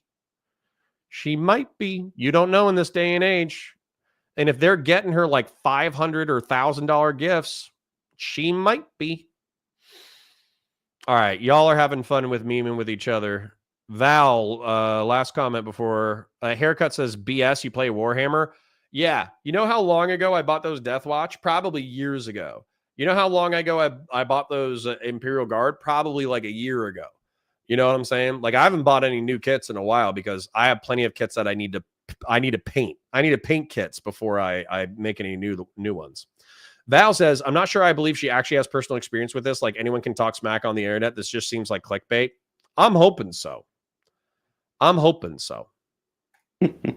need to eat. And if I brought the fruits, the garlic, the seasoning, I brought the oil, you need to hold on. People are making fun of me for saying I don't have money for collections, but I have Warhammer. when I'm thinking about, do you collect military memorabilia? Sorry, we got to go full screen. This is going to bug me, so I'm going to have to do the autism chat.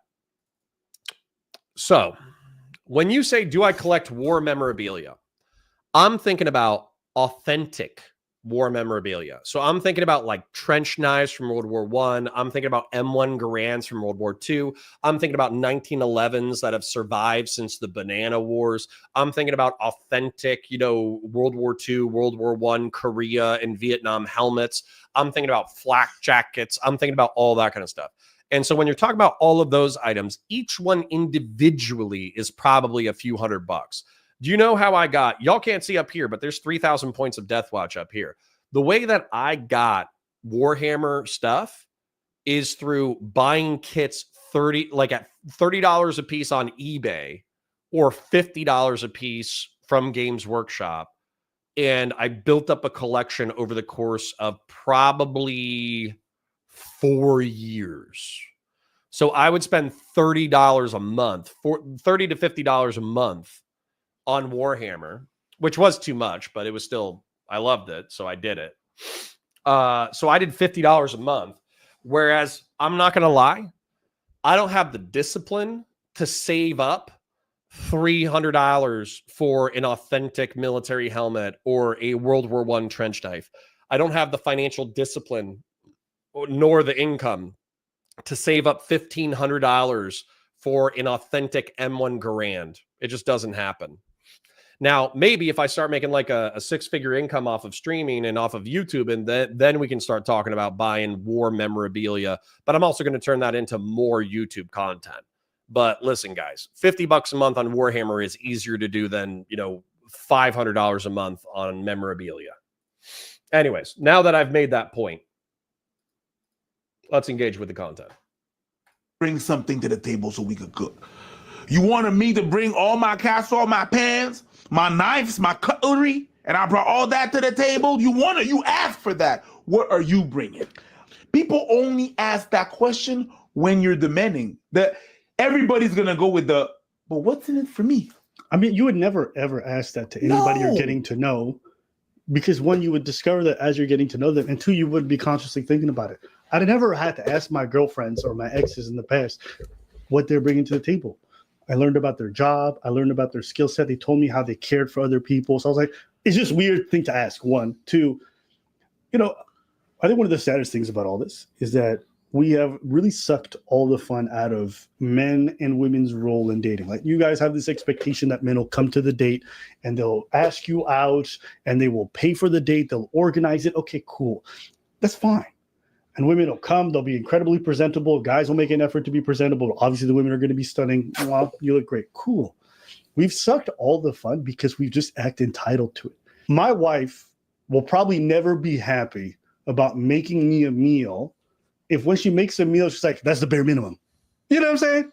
If I do something for my girl and she look at me, she goes like, yeah, that's the bare minimum. I expect that. I'm like, oh, fuck, you just suck the fun out of me doing labor for you. You know what I mean? Imagine going to your boss and you do it. He's like, yeah, I expect you to do that. It's like, okay, maybe you do. Maybe that's fine. You have to say it in a way that you fucking take the buzz out of everything. Okay, yes, I'm supposed to do this. Is it too much to ask to say please and thank you? Let's maybe be pleasant on this experience. I don't know why we had to do this thing where it's like, yeah, he asked me out on a date and he took me to dinner and it was a nice time. So fucking what? I expect it. It's like, holy shit, you guys seem so unpleasant. There's a lot of things that are expected in life. Manners are expected. All these things are expected. You can do some reciprocation without acting fucking entitled to it. You seem unreasonable. That's what I get when I look at this stuff. Oh, yeah, he's going to do this, and you're going to ask me out, you're going to get me a gift. And I was like, nowhere in that is there a sense of gratitude. People will be willing to do so many amazing things for you if you look like you're actually grateful for it. But this attitude that y'all show in these videos is anything but that. Sometimes I told you, I'm a couple of days past or weeks before. Yeah, I told you that I'm like, this is not real life. I told you that, and you're like, no, there's people like that. Absolutely. It's not real. That's not real. That's not. And you know what? It's my bad. It's my bad. It's probably me. I'm not. I wouldn't say that I am an example of whatever, whatnot. But that's not how I understand life. That's not how I understand how it's supposed to be. You're always trying to find someone where it's like you against them. You're trying to build a relationship where it's you against them. How the fuck does that work in your head? Y'all motherfuckers. I'm good. They're saying what I would say, which is we're not competitive species. We're a cooperative species. They are saying that people are too entitled, that they are gross, all that kind of stuff. And so we get it. So in summary, let's go ahead and do a little bit of summary and then we'll engage with chat again. In summary, an entitled woman made a video about male loser epidemic because they weren't willing to get her gifts on a second date. And she was talking about how she dates high value men who are willing to do this and blah, blah, blah, blah, blah, blah, blah. It does seem a little bit like rage bait, like she's just trying to piss off people on the internet for attention. However, I think it does speak to like a succubus or a siren or a mermaid. And so this is my statement to women. For women, have high standards, but your standards should be about the quality and character of the man you're dating, not whether or not they can afford gifts. There are plenty of scumbags who are rich and creative. So yeah. So I would not use the quality of a gift as to whether or not I choose to continue to date you, because there's plenty of rich sociopaths. So that's a bad standard. Worry about the content of the character of the man that you're dating, and then use that as a reference for whether or not you continue to date. Then when it comes to men, do not fall for these succubi and these sirens just because you're lonely. Don't fall for the women who are demanding that you get them expensive and thoughtful gifts in order to continue to date them. That person will have such high, weird, arbitrary standards that they will make your life a living hell. So don't fall for it.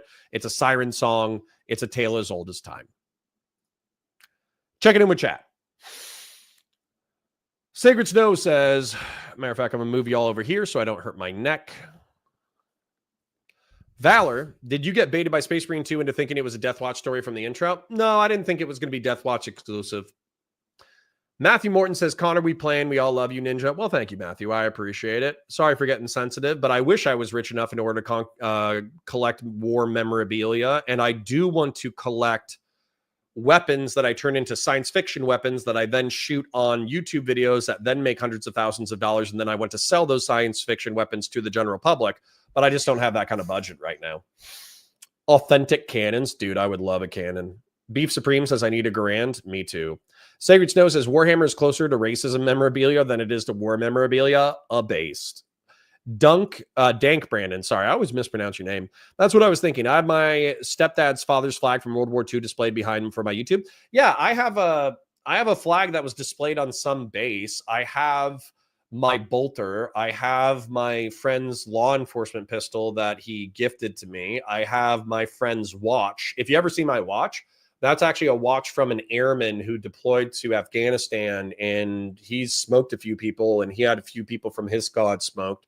I had a knife that was gifted to me. Unfortunately, I lost it. It's actually very heartbreaking. But I do have a knife that was gifted to me by an infantry friend who smoked a bunch of dudes over in Iraq. And we used the knife in a combat setting. So the point is that, like, I do have war memorabilia, but it's like bro gifts from my bros.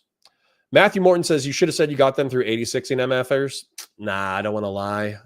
Niz says, come up with money, immediately deface it with dumb decorations and post it online. Not sure what we're talking about, but sure. Sacred Snow says, Val, oh, by the way, I ended up playing RT last night, made a Hive World Crime Lord. Oh, Rogue Trader. Gotcha. Hive World Crime Lord Operative. I don't know if it's good, but it sounded cool. I mean, yeah, I like that. Crime Lords are cool. Grassroots says a good partner is one you can have a serious fight with over pragmatic issues and still say I love you and mean it. True. I bring my cats and Godzilla collection to the table. What do you bring, baby? So true, Jonah Boy. Good to see you, as always. Scrolling. Looking for any counterpoints in chat. Niall says, I met my wife on Instagram 13 years ago. I told her she was cute, and that was that. Easy peasy. Nice. Good move, brother. Last helicopter out of Vietnam, huh? Suck an entire bus is more like it. Good Lord, Matthew Morton. That is violent. Grassroots Hegemon says, I do think there is something where people meet inside of an income bracket just because that's where they're not around. Yeah, sure. Sen Patty says, I'm pretty sure if I bought you a Titan, you'd be there for a second date. I would be. If somebody buys me a $500 to $2,000 Titan, I'll show up to the second date even if I don't like you. I'll be like, that's the most thoughtful and kind thing anybody has ever gotten me. So yeah, we can go play putt-putt. What did you do with the unit coins you got? I didn't really keep them. I have like a few lying around, but to be honest, I didn't really do the challenge coins the way other people did it. Hegemon. Eric Dom says, Valor, it reminds me of how Andrew Tate or his brother said to always ask a girl to bring chocolate after the first date to find out if she's a good girl exploitable. That's creepy. Val says, on the collecting note, what about patches and challenge coins? Yeah, I didn't do it. I know other people did it, but I'm just not like a good person. I'm just going to tell you, I treat my equipment as expendable. It's a very bad habit, but it roots from when I was a kid, and I just don't take care of things the way that they need to be taken care of. I tend to use them and abuse them until they're exploded or destroyed. And the Marine Corps kind of has that mentality too, where they treat their Marines like they use you and abuse you until it's destroyed. And then obviously with the equipment, oh, thank you, baby.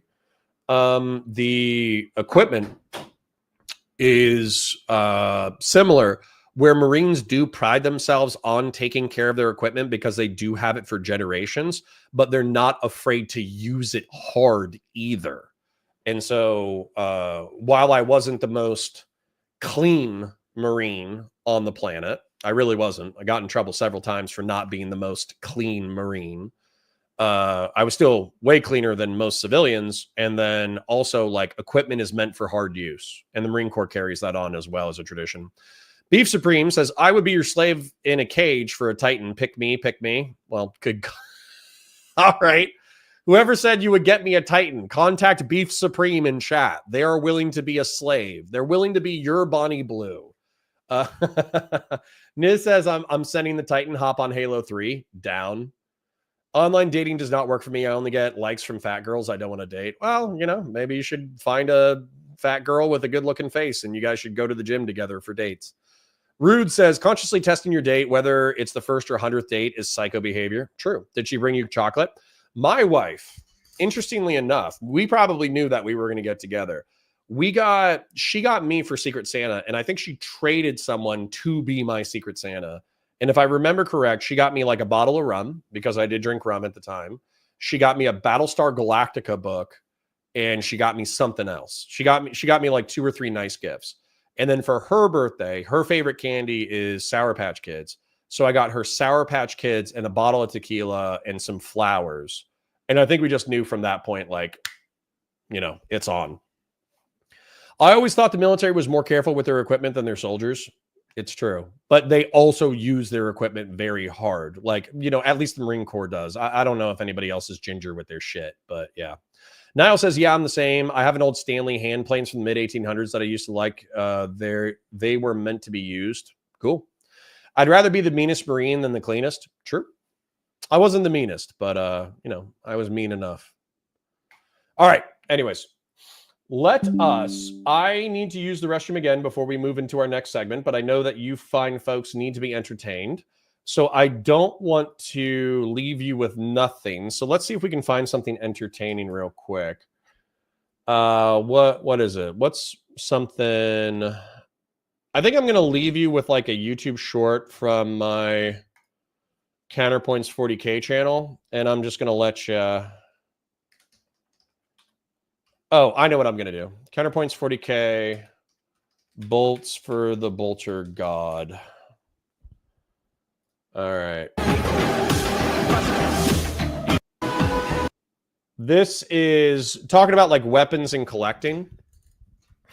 This is 3D printed. I took a 12 gauge shotgun and I 3D printed a bolter case around it. And then I bought explosive bullets and then I blew shit up. So I'm going to go use the restroom and get a refill. And you're going to watch me. You're going to listen to Dark Tide music and you're going to watch me blow up targets. It should be sick. All right. Be right back.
Hi guys, welcome to Counterpoints. My name is Connor, and today we're going to be showing off my bolter, the exotic rounds you can use with it, and their effects on target. I want to give a deep and heartfelt thank you to Emax Tactical for providing our exotic ammunition. Emax Tactical is not a paid sponsor, but I did buy my ammunition from them, and I am shouting them out just because they make a fantastic product. If you're new to the channel, be sure to like, comment, and subscribe. And if you want to help me with more science fiction weapons in the future, or if you want the STLs for our current projects, then please join us at patreon.com/counterpoints. A quick overview of the video in case you're looking for something in particular. You just watched effectively a music video of me blowing stuff up. I'm going to break down the lore and technology of the bolter, bolts, the rounds I use today, and targets I use for this video. And then at the end, I'll just have the video of me shooting stuff. Apparently, for my last video, there were some people who just wanted to hear the ring of steel and the sound of explosions to rock them to sleep at night. If you want a deeper dive into the origins of the bolter, be sure to check out my I Made a Bolter video. But for a brief history, here we go. Humanity conquered the stars but found it wasn't alone. As it encountered hostile races, it needed to update its equipment to deal with the threats it encountered. Examples of developments include explosive ammunition found in the M41A pulse rifle and the larger weapons needed to take out the Na'vi. During the Bug Wars, troops found that standard-issued assault rifles just weren't enough, and they needed something bigger and badder to take on massive arachnids. The earliest wildly fielded bolter was the JAR 5 Dominator, firing a propellant-ignition, jet-assisted, delayed explosive round that helped penetrate the target and then detonate inside, causing catastrophic damage. Troops found that these weapons were also effective against hard targets like the automatons, an early transhuman cult of cyborgs. Many threats in the galaxy were larger, faster, and stronger than the average human warrior, and so humanity began experimenting with various technologies to keep up. Mechanical walkers evolved into battle mechs, titans, and eventually knights. Exoskeletons and mobility suits evolved into power armor and jump packs, and to augment the durability of warriors, humanity began experimenting with ceramic metal alloys and power shielding. Humanity also experimented with genetic modification to make warriors faster, stronger, smarter, larger, and more durable. As power armor complexified, the ability to use a weapon with a stock decreased as it would bump off the various protective layers, ammo pouches, and oddly angled equipment mounted on power-armored warriors. Humanity began building weapons without stocks that transhuman warriors would aim with their strength, targeting mechanisms, and instincts. In the 40th millennium, most standard template construct designs had bolters without stocks, and so even if you're a normal human, it's common to wield one firing from the hip or the cheek. Which brings us to bolts. It seemed like everyone and their mom commented on the last bolter video, okay, where's the jet-assisted rounds? Where's the explosive rounds? Do you have explosive rounds, though? Which was incredibly annoying, because I included footage from the channel How Flatermoss. All right. Let us. Sorry for the delay. Let's do another intro, and let's break down stuff. And then I'm going to do this next segment, but after this next segment, I can't promise that I'm going to be here the whole time because I have a debate at 2 p.m. and I have a conversation with Dreg afterwards. So I might be, I don't know. I might need a little breaky poo in between. We'll see. But anyways. Hi, guys. Welcome to Counterpoints. Actually, hold on. Let's stop that. Hi, my name's Connor. I'm a science fiction, political, and philosophy nerd, a Marine Corps and law enforcement veteran, and I'm here to break down some of the best internet memes of the day. Never Trump Republican, so I have a little bit of conservative chuddy stuff, but also, some liberal takes as well. Sam Harris is an atheist who got really popular in the 2010s by criticizing dogmatic religion and as a result gained a cult following. Jordan Peterson is someone who came in his wake who tried to revivify Campbellian and Jungian understandings of religion and mythology. They have had several debates in which they talked about like religion, spirituality, God, and politics. And they actually had a conversation within the past 24 hours about how the internet is fragmenting and tribalizing our society. The reason why I wanted to watch this is because Jordan Peterson has kind of joined the conspiracist tribe that is not fully supporting Trump, but does support the right-wing reaction to the far left. Whereas Sam Harris is a normie lib who views Donald Trump as one of the worst things to happen to modern politics. And so I actually find myself kind of in between them, leaning a little bit more towards Jordan, although never endorsing the right wing. And so I'm excited to watch this conversation. So it'll probably be a little bit more dry than our other content. It'll be a little bit more intelligent than our regular content, but it also should be fire content. Is the stream crashing today? Not that I know of. So anyways, I'm going to mute myself because my beautiful wife brought me some lunch, but I will be pausing intermittently to break down the information as I see it. I'm increasingly worried that we have effectively rendered ourselves ungovernable based on the way we have shattered the information landscape. This is a consequence of hyperconnectivity and stunning ease of communication. You can just go down a rabbit hole and find endless confirmation that's fairly anonymized. We have to ground our perceptions in an axiomatic framework. The old norms that the gatekeepers, I mean, for all their faults, they had standards. I don't trust anything the New York Times prints at all. The gatekeeping institutions have also revealed themselves as catastrophically flawed. The antidote to that, to the failures of institutions, is not new standards. It's really to apply the old standards.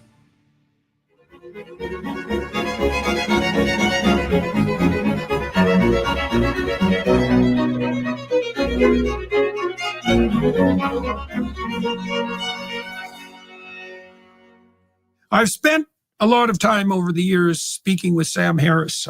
We've spoken publicly half a dozen times and privately far more than that. We're coming at the same problems, I would say, from quite different perspectives and establishing some concordance over time. Today, we went down the rabbit hole of rabbit holes, I suppose, discussing the fragmentation of the narrative landscape on the social media front and what that means for cultural incoherence, weakness, demoralization, deceit, self-deception, and inability to understand one another. And so join us as we attempt to clarify the catastrophe of infinite plurality. Well, Mr. Harris, it looks like it's time for our approximately annual conversation. Yeah, nice. You're the clock that ticks once a year. Yeah, well, I suspect that's more than enough. So tell me what you're thinking about lately, Sam, on the intellectual side and what you're doing. Well, it is actually relevant to the chaos in our politics at the moment. I'm increasingly worried that we have effectively rendered ourselves ungovernable based on the way we have shattered the information landscape. And I think independent media of the sort that we're indulging now is part of that problem. I mean, I don't know if you're aware of it or not, but I've been fairly vociferous in criticizing some of our mutual friends, and in my case, some may be former friends, but fellow podcasters. And so we actually have some funny things to respond to. Vastly Blank says, why is it always catastrophic damage? Have you ever seen what a dog can do to a couch? Why is it never dogastrophic damage? That's indeed an important question of our time. Fashion 40 says, isn't this conversation that initially broke Peterson's brain before the drugs? No, this conversation was within the past 24 hours. Matthew Morton says, not going to lie, when I see Sam in AirPods, I feel like the future is here. Indeed. Then Master of Darkness says, Destiny made a good point the other day that Sam is one of the few people who can firmly disagree with a person while remaining friends with them. It's indeed a rare trait these days. Yeah, you know, a lot of people are pointing out that Sam Harris is fairly dry, but I think he's fairly well considered. He can be quite hyperbolic when it comes to Trump, but just because he's hyperbolic doesn't mean he's incorrect. Herkimer says, JP is one of the most full of shit, fart-sniffing clowns I've ever seen in my life. Herkimer, I'm going to give you a challenge. In my content on my VODs, if you type in Counterpoints Politics into your search function, you should be able to find a channel with around 5,000 subscribers. Excuse me. On that, there is a recent video on demand about Peterson debating 20 atheists.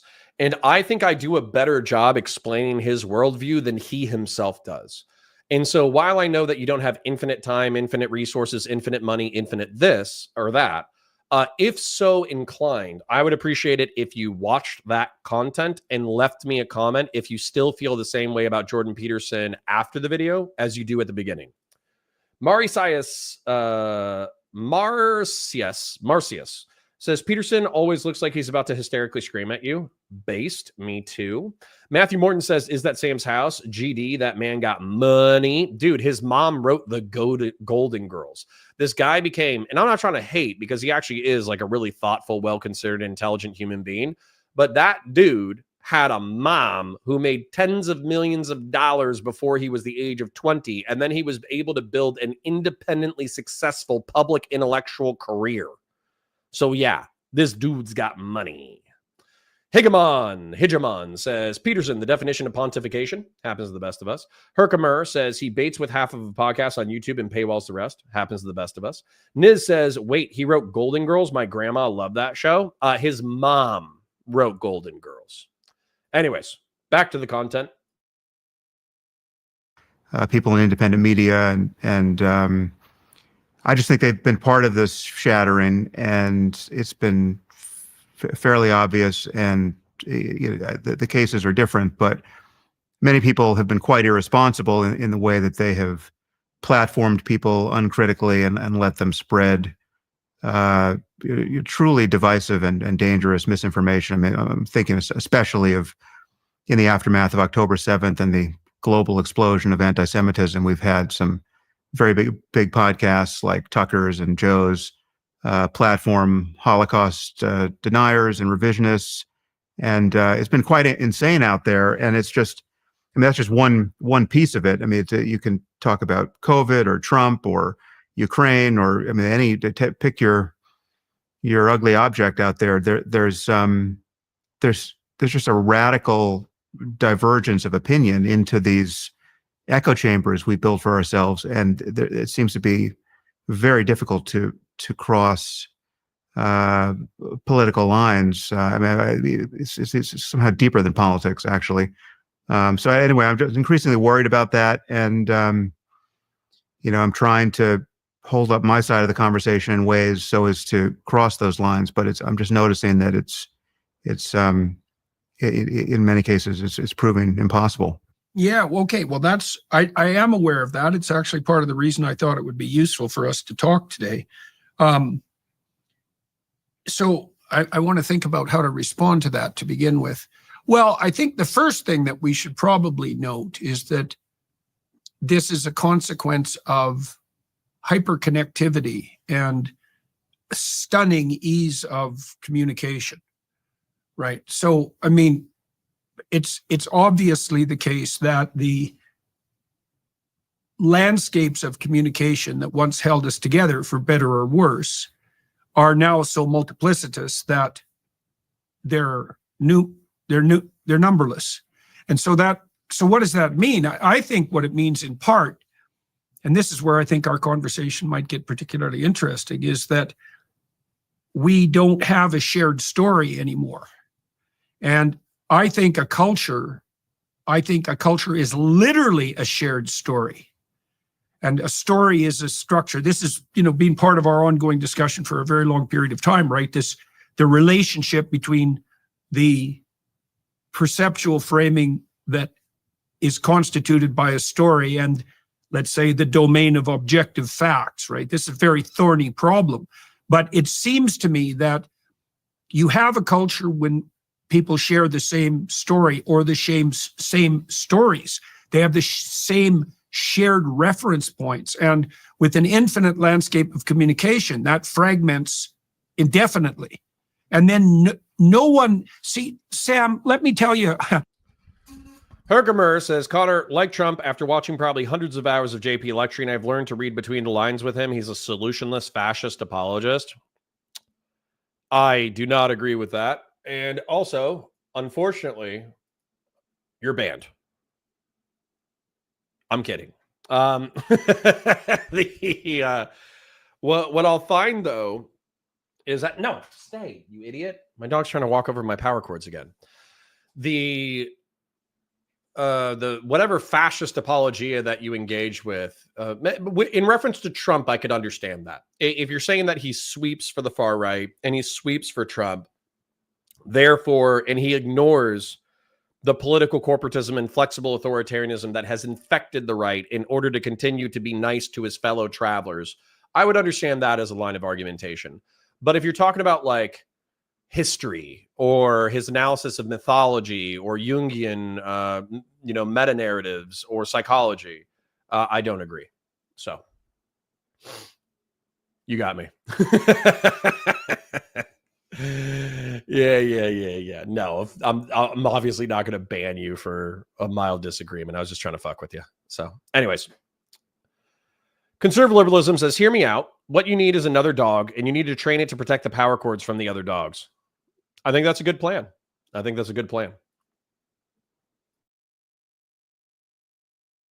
I might as well, just to annoy you, just to get the ball rolling. I spent a lot of time thinking about the story of the Tower of Babel. And there's two stories in Genesis that describe how things go wrong.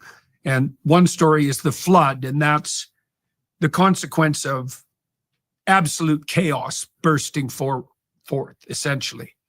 But the Tower of Babel is a story about both totalitarianism and fragmentation. So what happens is the engineers get together, because that's who it is. It's the city builders, the tool makers, those who create weapons of war, the city builders, the engineers. They get together and they build these towers for the aggrandizement of the local potentates. So there was competition in the Middle East of that time to build the highest tower for the glory of the local ruler. And that presumption, so you can think about that as misaligned aim on the sociological front. The consequence of this misaligned aim is a kind of because the aim of the culture is wrong. Words themselves lose their meaning. That's what happens in the story, right? Everybody ends up speaking a different language, and then the towers fall apart. So it's because the story that's being told is one of human self-aggrandizement. That's part of it. And the culture pathologizes and then disintegrates. And so Herkimer says, I've never seen another person who takes so long to say so little. I can agree that he's very verbose and takes a really long time, but I actually like the fact that the Tower of Babel aligns with like modern culture and what's going on in the modern culture. Matthew Morton says, if you don't have ADHD before watching Peterson, you may find you do afterwards. So hold on. But I want to point this out to you. So ideals are things that we're like striving towards that are like higher ends, and they're things that we won't fully achieve. And so you could use the Tower of Babylon literally, you could use it metaphorically. I think he's using it metaphorically or mythologically in this sense. And so what he's saying is that when we have the wrong ideals, the words no longer mean anything.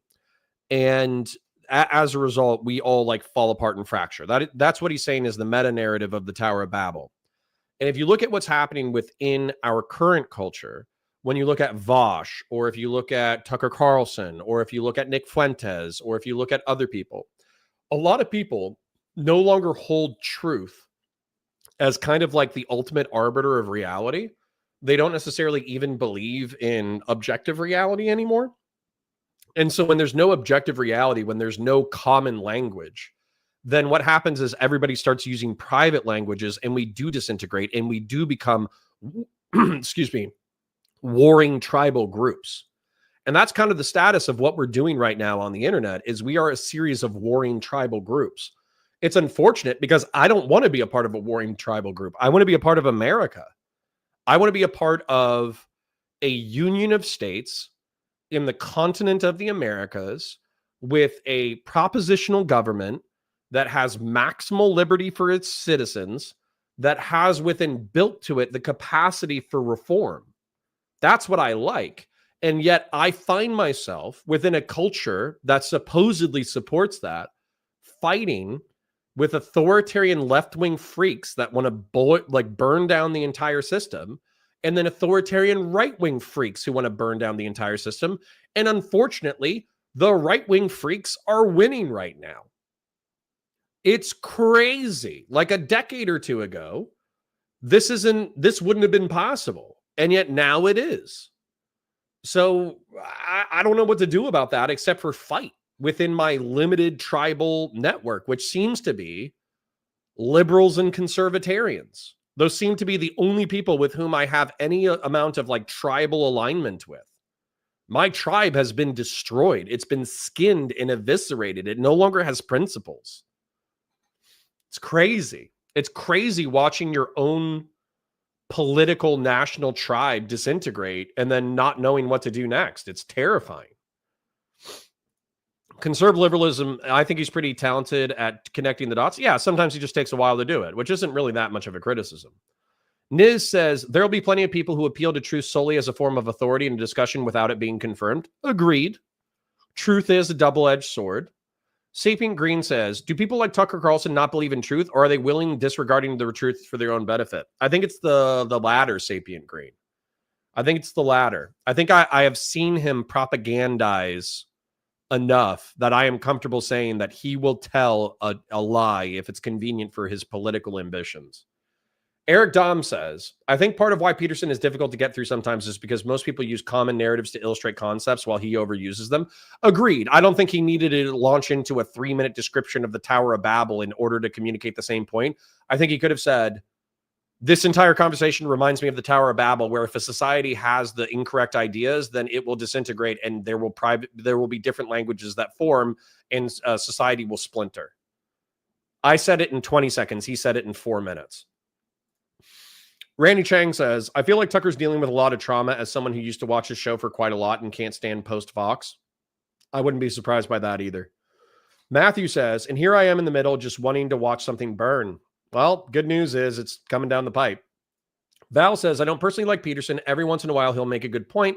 That being said, I'm also kind of biased against him, so that certainly does affect my perception of him. Yeah, it happens. Lots of liberals don't like Peterson. I like Peterson just fine. Niz says, I've seen so many friends go down extremist routes as I had to be the cringe contrarian to push against. Yes. Fashion 40 says, I've seen Peterson in Boston at a lecture with his wife. How he communicates there and how he communicates on the internet is different. He comes across off as looking down on people. Interesting. All right, last comment before we get back into it. Sacred Snow says, but Connor, how is he supposed to get his box tops free Pizza Hut pizza if he doesn't give a synopsis of the Tower of Babel? Based? All right. Muting, continuing. I see that happening in our culture. There's a technological element of it, obviously, that technological utopians are driving this. The transhumanists are driving this. And we're aiming at the wrong goal. And the consequence of that is that our language is falling apart and we don't share the same reference points. That's part of what's happening. So I'm curious about what you think about that, how that fits in with your concern, your emergent concern. Like when you say fragmentation, Sam, what is it that you think is fragmenting? Because it's not the objective. He always does this. When you use a word that's in common parlance that most of the chat knows a colloquial definition of, what do you mean by that commonly used word? It's much deeper than that. Listen, I know I'm proving the haters right, but I do think that's funny that he immediately launched into that. Kyle says, that's the GOP's fault. They were advised on being more inclusive of others of different orientations and ethnic groups to win votes. They rejected that and jumped in bed with nationalists and Nazis. Happens, man. We got to fight the good fight no matter what. All right, let's see if we can get Jordan to stop yapping for a minute and let Sam back in. View of the world, precisely, although the scientific enterprise even seems to be shaky and corrupt and falling apart in many ways. Well, so I agree with that. I think the analogy to Babel is quite apt. And I don't think bringing Doge into Babel would have helped much. I think it is technological. Yes, I mean, there's just the fact that there's, because of I think largely it's a story of social media, but it's really the internet generally, because of the information technology we have built, people can find endless confirmation of whatever their cherished opinion is. And it's no longer there's some cultural immune system that has been lost, right? If you had to go to the physical conference out in the real world to meet the other people who were sure they've been abducted by UFOs, well, then you'd be meeting these people. You would see the obvious signs of dysfunction in their lives, and there'd be more friction to the maintenance of this new conviction, just based on the collision with other ancillary facts that have social relevance to you. But online, I mean, again, this even precedes social media. This is true of the internet back in the late 90s.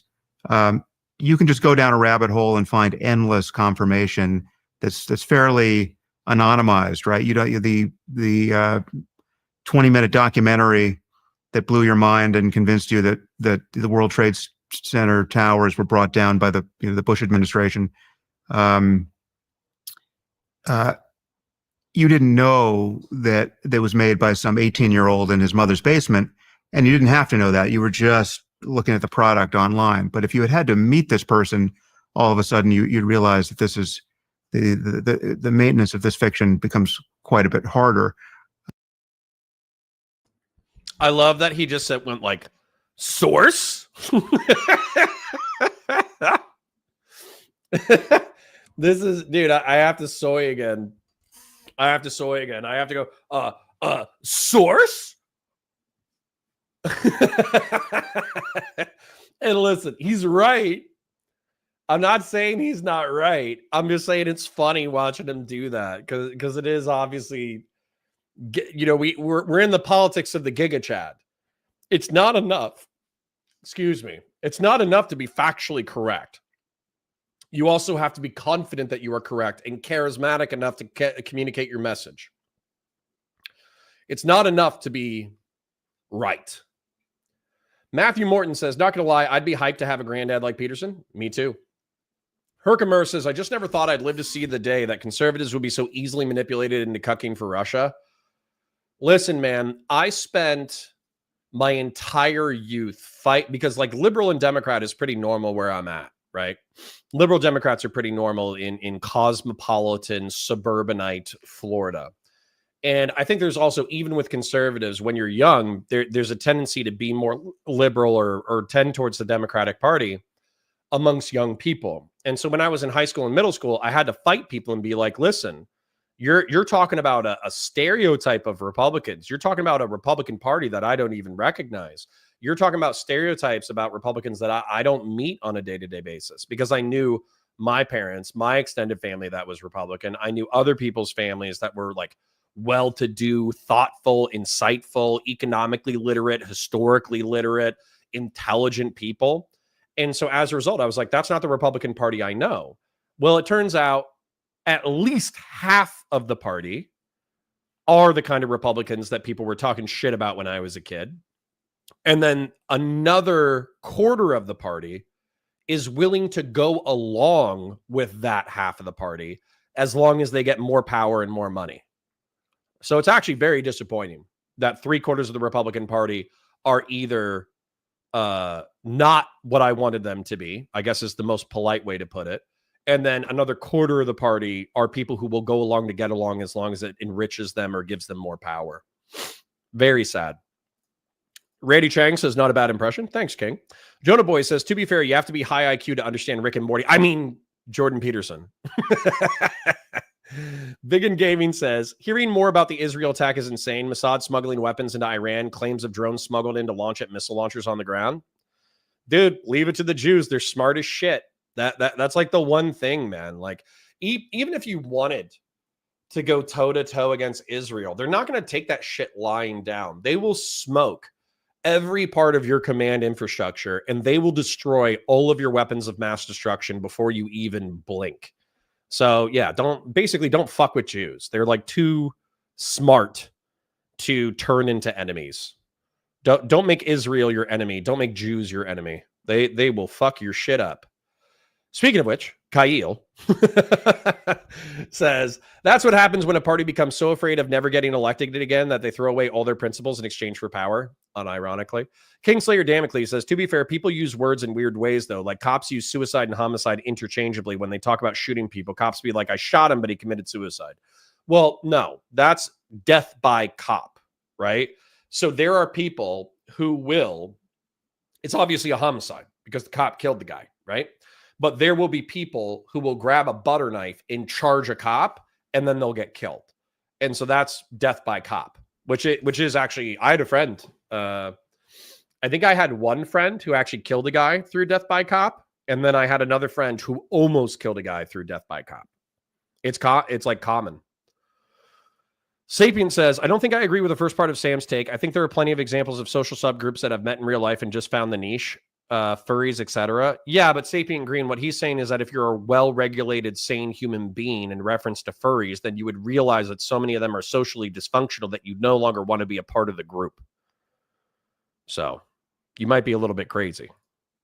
Conservative liberalism says, I'm sorry, but if you had to know the age of the guy who made the 9/11 doc loose change in order to see that it was bullshit, you're already too dumb to be helped. You said it.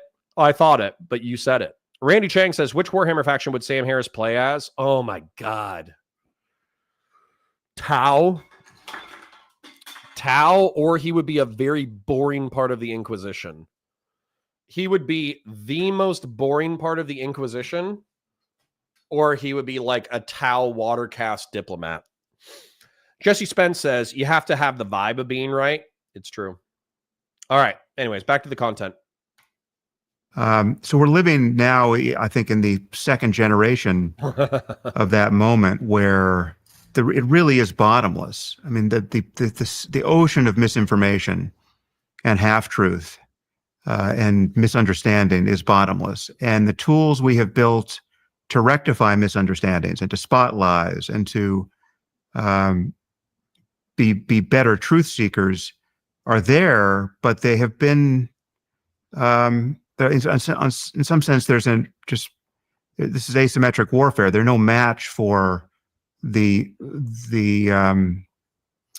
information waste, the onslaught of stupid propaganda product that can be produced more quickly, right? I mean, this is just the old. Well, it's problem. easier to produce noise than signal, obviously. Yeah, right. Or pseudo signal. Yeah, I mean, there's so much that. Ooh, sorry, I really like that. Jordan Peterson said it's easier to produce noise than signal, and Sam said pseudo signal. Love that. And I think what they're talking about. Bear in mind, I'm not that smart. I'm pretty smart, but I'm not that smart. If I understand correct, when it comes to like radio communications and cell phone communications and all that kind of stuff, anything that uses any kind of digital signature, then what you have to have is almost like a perfectly calibrated signal that is picked up by something that is perfectly calibrated to hear it. And so if you want to make a noise, I can just take anything in this room, smash it against something, and that makes noise. But if I want to produce a signal that travels a long distance and is capable of being heard with perfect clarity at long distance, I have to have an infinitely more complex technical attempt. That was brilliant and insightful. Purports to be signal, right? And again, this is probably socially more inconvenient for you than it is for me. But I mean, many of your bedfellows or former bedfellows are the principal parts of this problem. I mean, they're the gods and goddesses on this landscape. I'm thinking of someone like Candace Owens, who's quite literally trafficking in blood libels now on her incredibly popular podcast. I mean, she's just gone berserk as far as I can tell. And yet, what is the style of conversation that would disconfirm all of that for her audience? At this point, I don't know, because I think what's happened is we've trained up a culture of people or cultures of people that simply don't care about facts. Really, they want a story that aligns with their in some sense their confirmation bias. I mean, they have certain things they want to believe. There's certain ideas they like the taste of, and then they just want people catering to that appetite, and there's a good business in that. I know as a clinical psychologist that was fire. I like that. I like that a lot. Checking in with chat. Master of Darkness. My mom's side of the family is all Republican, but very anti-Trump. I got lucky there. My dad's side regurgitates whatever the MAGA talking point of the day is. I'm sorry, Master of Darkness. I have a very similar experience. Val says, Russia has been funding both sides for a while now. Foundations of Geopolitics is an interesting read. Interesting.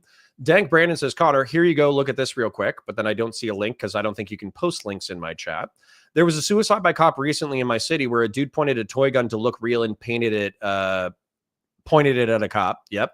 Rude says, damn, that question was so good it trashed your desk. Indeed. Wowman542 says, no, Sam Harris will be the Mechanicus priest in the corridor wagging his finger at the Imperium going, actually, totally true, man. He's a Mechanicus dork. So true. Somebody said astrotelepath, and I thought about that because like he does communicate signal over very extremely long distances. So I thought that was an analogy for an astrotelepath, but I do agree that he has the precision of a Mechanicus nerd. So true. Rude says, noise and signal, is this O'Leary? I don't know who O'Leary is, but maybe. Matthew says, Sam's a psyker, no question. Yeah, so he's either an astrotelepath or a tech priest.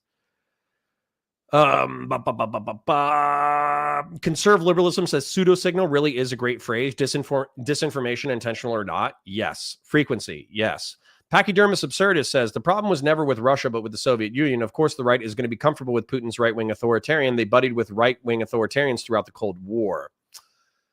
Pachydermis absurdus, I do understand that to a degree, but I still think that we oftentimes think of the Russians as kleptocratic oligarchical freaks who are hanging out in the crashed, collapsed infrastructure of the Soviet Union. So it is still weird to see them being best friends.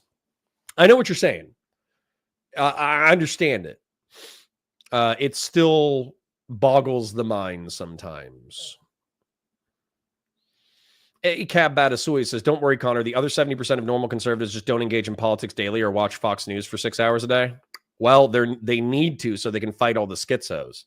Herkimer says, sometimes that's how Jimmy Dore co-opted that MAGA's. I'm a fan of Hedges and Hartman, though. I don't see much crossover. Okay. Sacred Snow says, Sam Harris would be one of the Adeptus Mechanicus that speaks in binary. He would be, wouldn't he? Kingslayer Damocles, here's the question. Did Rosenbaum commit suicide by Rittenhouse? Kind of, but I also think that I think he's delusional enough that he thought he was going to win that engagement. I don't think that Rosenbaum thought Rittenhouse was going to shoot.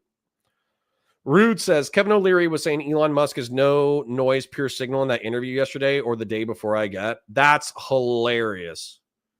That's funny. I'd have to take a look at that because maybe Elon is all signal, but he's also very wrong. So I think he's Sam's pseudo signal. Val says, my problem with both sides is that I'm technically a liberal, but not that much of a lib, and I'm too nationalistic to get in bed with either party. Val, you and me both. Rude says, I watched that through you. No, I remember. Kevin O'Leary versus Scott Galloway. That was a good conversation. I just didn't recognize that talking point. Anyways, let's continue.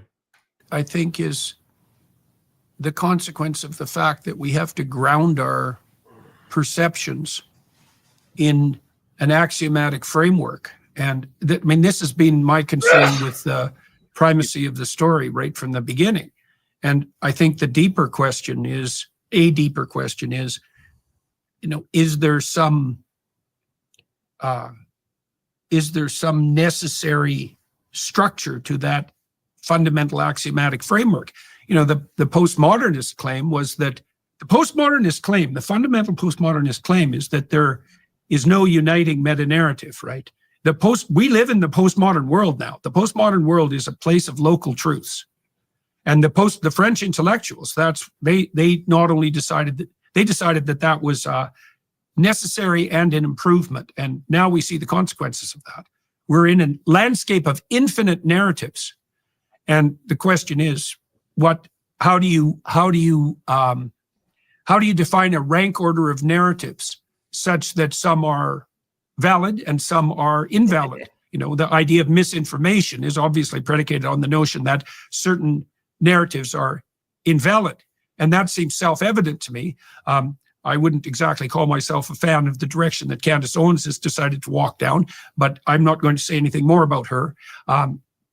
And so, you know, what I've been trying to struggle with is, and this has been the basis of many of our discussions in the final analysis, is what is the proper grounding for a narrative framework? And I mean, my understanding of your position is that that's why you've turned right from the beginning to the world of objective fact, so to speak. But the problem is that there's a lot of facts, and which ones to prioritize and which ones to ignore is a very thorny question. And, you know, one of the things you referred to obliquely was that, well, when you and I were young, because we're about the same age, I think you're 4 years younger than me. Really? That's interesting. They're almost the same age. I didn't know Sam was that old. We had narratives that united us as a culture. There was a certain, well, there were fewer people. There was more ethnic homogeneity. Oh, shit. At least in the local environments in the world. Dude, Sam Harris is 58. Jordan Peterson is 63. No offense to Jordan. I thought he would be later 60s. Not because he looks bad. I don't think he looks bad for his age. But just that I think the benzo trip, you know, took a heavy toll. And then obviously he's not as sharp as he was like 10 years ago. He still has insightful things to say, but I don't think he was as sharp as he was, say, in 2018 when he blew up on the scene. Jesse Spence says, Jordan explaining the postmodern just makes me believe they were right. We live in a post-truth world, which has been derived for a lack of critical thought and reading past the headline. Well, Jesse Spence, I agree. I agree with you that is the landscape in which we find ourselves, but that doesn't mean that there isn't such a thing as truth. So for instance, and if I grab like a hammer or something and, you know, you put your hand on a desk and then I smash it with a hammer, you're not going to be able to deny that I smashed your hand with a hammer. You're going to be like, ow, that hurts, right? There is something that is reality. So just because we have like localized perceptions of reality doesn't mean that there isn't ultimately some level of objective truth that we're all trying to scratch at. And Trump is 80. Good God, that's depressing. Matthew Morton says, what the F? I already got back problems at 38. What are these old guys eating? Yeah. I used to be hooked on clonazepam. That stuff was really a B word to kick. Yeah. Sorry about that. Jordan was doing, I think it was some kind of benzo. I forget what it was. Adrenochrome. There were information brokers that were extraordinarily powerful. The universities, the newspapers, the TV stations, the radio stations, and they weren't very easy to get access to, and they had gatekeepers, and at least some of the time, those gatekeepers seemed meritorious as well as arbitrary. And, you know, it could easily be that the fragmentation of the landscape is a consequence of technological revolution, and also perhaps of the, well, you had pointed to the irresponsibility of the participants in that landscape. I mean, I think it's also, or even more primarily, that they're flooded with information and finding it very difficult to keep up. Well, they're also just not disposed to function by the old norms that the gatekeepers, I mean, for all their faults, they had standards, right? I mean, the right, New York I know, Times had a standard. But Sam, those I agree with you, but I also would say that those institutions, the gatekeeping institutions, have also revealed themselves as catastrophically flawed in the last 5 to 10 years. I mean, I'm interested in your take on this. Like, you brought up October 7th and the rise of anti-Semitism, and I've been tracking that with a couple of friends of mine, and we've been spending a lot of time fighting it off in all sorts of ways, some of which are public and some of which aren't. And I'm appalled by it. What's happened in Canada on the anti-Semitic front since October 7th is something I never thought I'd see in my lifetime. It embarrasses me to the core. My goddamn government came out the other day. Ooh, a little bit of a spicy GD word there used there, you know, JBP. But this is where I'm very curious about this because Jordan seems insistent that all of the institutions have failed us. And yet I have a feeling that is going to be like, DEI woke progressives are doing the long march through the institutions by using Gramscian cultural postmodern neo-Marxist analysis in order to turn everybody leftist. And then I think Sam is going to say, like, okay, yeah, but that doesn't mean that they weren't correct about like half a dozen other things that are more liberal coded. So I am very curious about what's going on. Herkimer says, stop yelling at me, Jordan. True. Those bloody liberals, and they talked in the aftermath of October 7th about combating Islamophobia, as if that's Canada's problem, which it isn't. And so, and then, you know, you saw what happened across the United States and Canada with regard to the university. Okay, let Sam respond, JBB. Good God. Like, I love you. You're like my grandpa, but holy crap, let Sam respond. Whew. Here we go. Last two statements I can sign on the dotted line. I think the all of these institutions have embarrassed themselves in recent years, and for the reasons that I think you and I would fully agree about. You know, this became most obvious during COVID, but it's, you know, the October 7th is more of the same. See, I feel like that's too much of a concession. Because there were things that were misinformation in the beginning of COVID. There were things that were authoritarian and draconian within COVID. But if you actually look to the people who got hurt, injured, killed, or whatever, then it seems like the people who were erring on the side of the caution tended to be more correct than the people who said, no, just have at it economically and socially. And so I feel like this is too much of a concession from Sam's part, but, you know, I'm not going to begrudge him. But I would just point out that the antidote to that, to the failures of institutions, is not new standards. It's really to apply the old standards. I mean, we need the institutions. Spoken like a true conservative. Yeah. Ooh, I like that. Yeah, fine. Well, yeah. I mean, so it's but the antidote to failures of science, say, you know, or scientific fraud, is not something other. Is not to abandon the scientific method. It's to reassert the scientific method. I like it. Other than science, it's just more science, real science, good science, scientific integrity, and so it is with journalism or any academic discipline or anything that purports to be truth seeking. We have standards, and there's nothing wrong with our standards.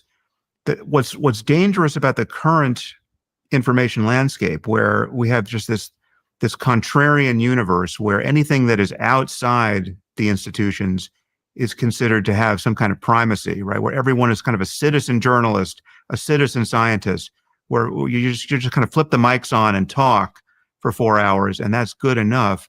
What that's selecting for are the people who have no standards to even violate, right? I mean, these people are incapable of hypocrisy.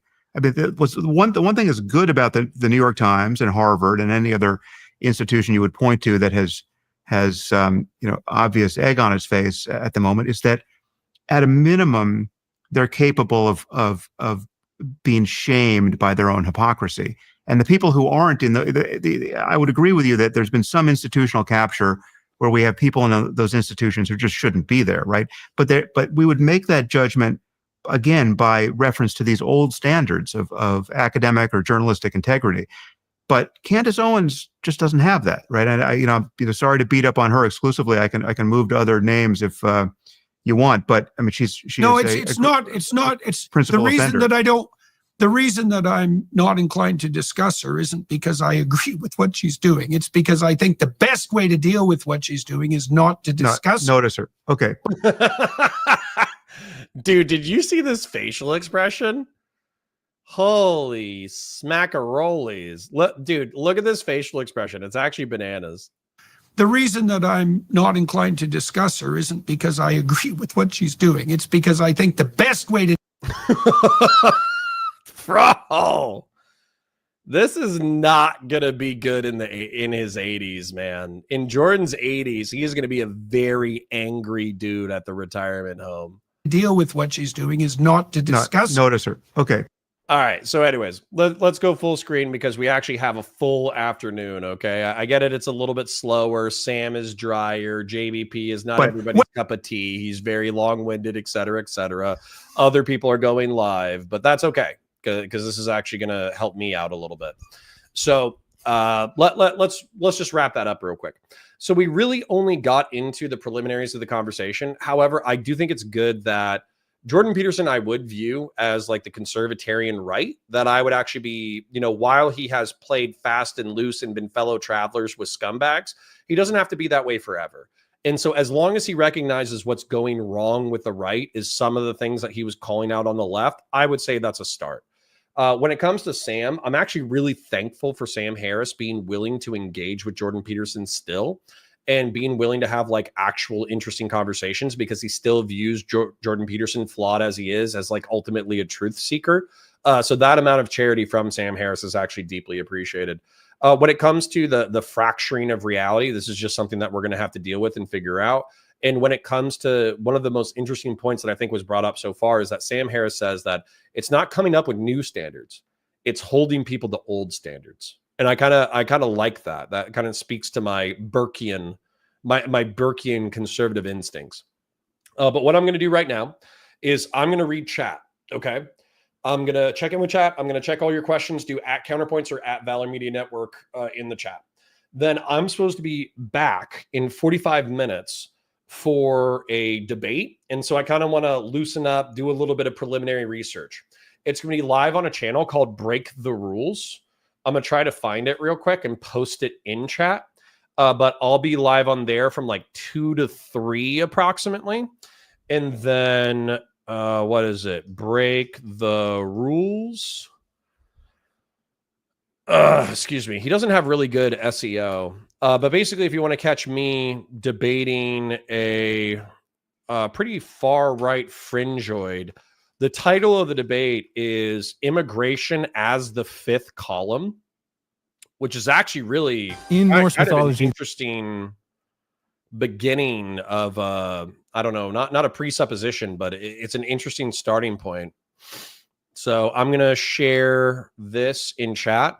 So if you want to see me debating somebody about mass immigration into the United States of America, and if you want to see that debate, that's going to run from like 2 to 3 approximately. It'll probably run until like 3:30, something like that. And then at 4 p.m., I'll be talking to Zhreg, and I'll probably be live on Counterpoints for that conversation, my home channel. So let me catch up with chat before we wrap up, and I take a little bit of a breaky poo before we get ready for that debate. Wowman542 says, like all grandpas, when JBP gets going on a rant, he can't stop. His momentum is that of an unstoppable force. Agreed. And I think that he needs to dial it back in.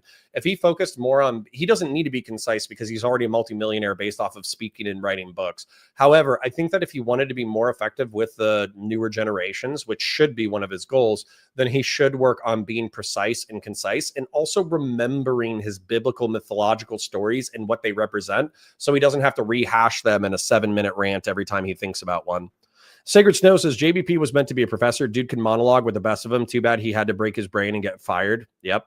Master of Darkness says, it's very disturbing to me that anti-Semitism has reared its ugly head yet again and is becoming increasingly acceptable. It's like it never went away and was just dormant. That's because it never went away and it was just dormant. What's happened on the right is contrarianism has allowed people to use contrarianism to criticize the state of Israel. That's how it got into the right wing. And then on the left wing, it became about like the oppression Olympics. And of course, like the Palestinian Gazans are more oppressed than the Israelis. Therefore, the Palestinians are the correct people in the conflict, quote unquote. So, yeah, it's bad. Anti-Semitism is infecting the far right and the far left. But I do think that you can criticize Israel without being anti-Semitic. Cameron Mosley says, one of my big issues with Sam Harris is his lack of belief in free will despite being an atheist. I think determinism actually lines up more with like a materialist worldview. But that's okay. Sam's got jungle fever. Why? Because he likes Nicki Minaj. Listen, middle 10s, Nicki Minaj was a good-looking gal, okay? Dank Brandon says, I watched too much Game of Thrones. I at first heard Aegon's voice. Based. Sacred Stove says, whoa, JP doesn't want to platform Candace. That's cancel culture, bro. True.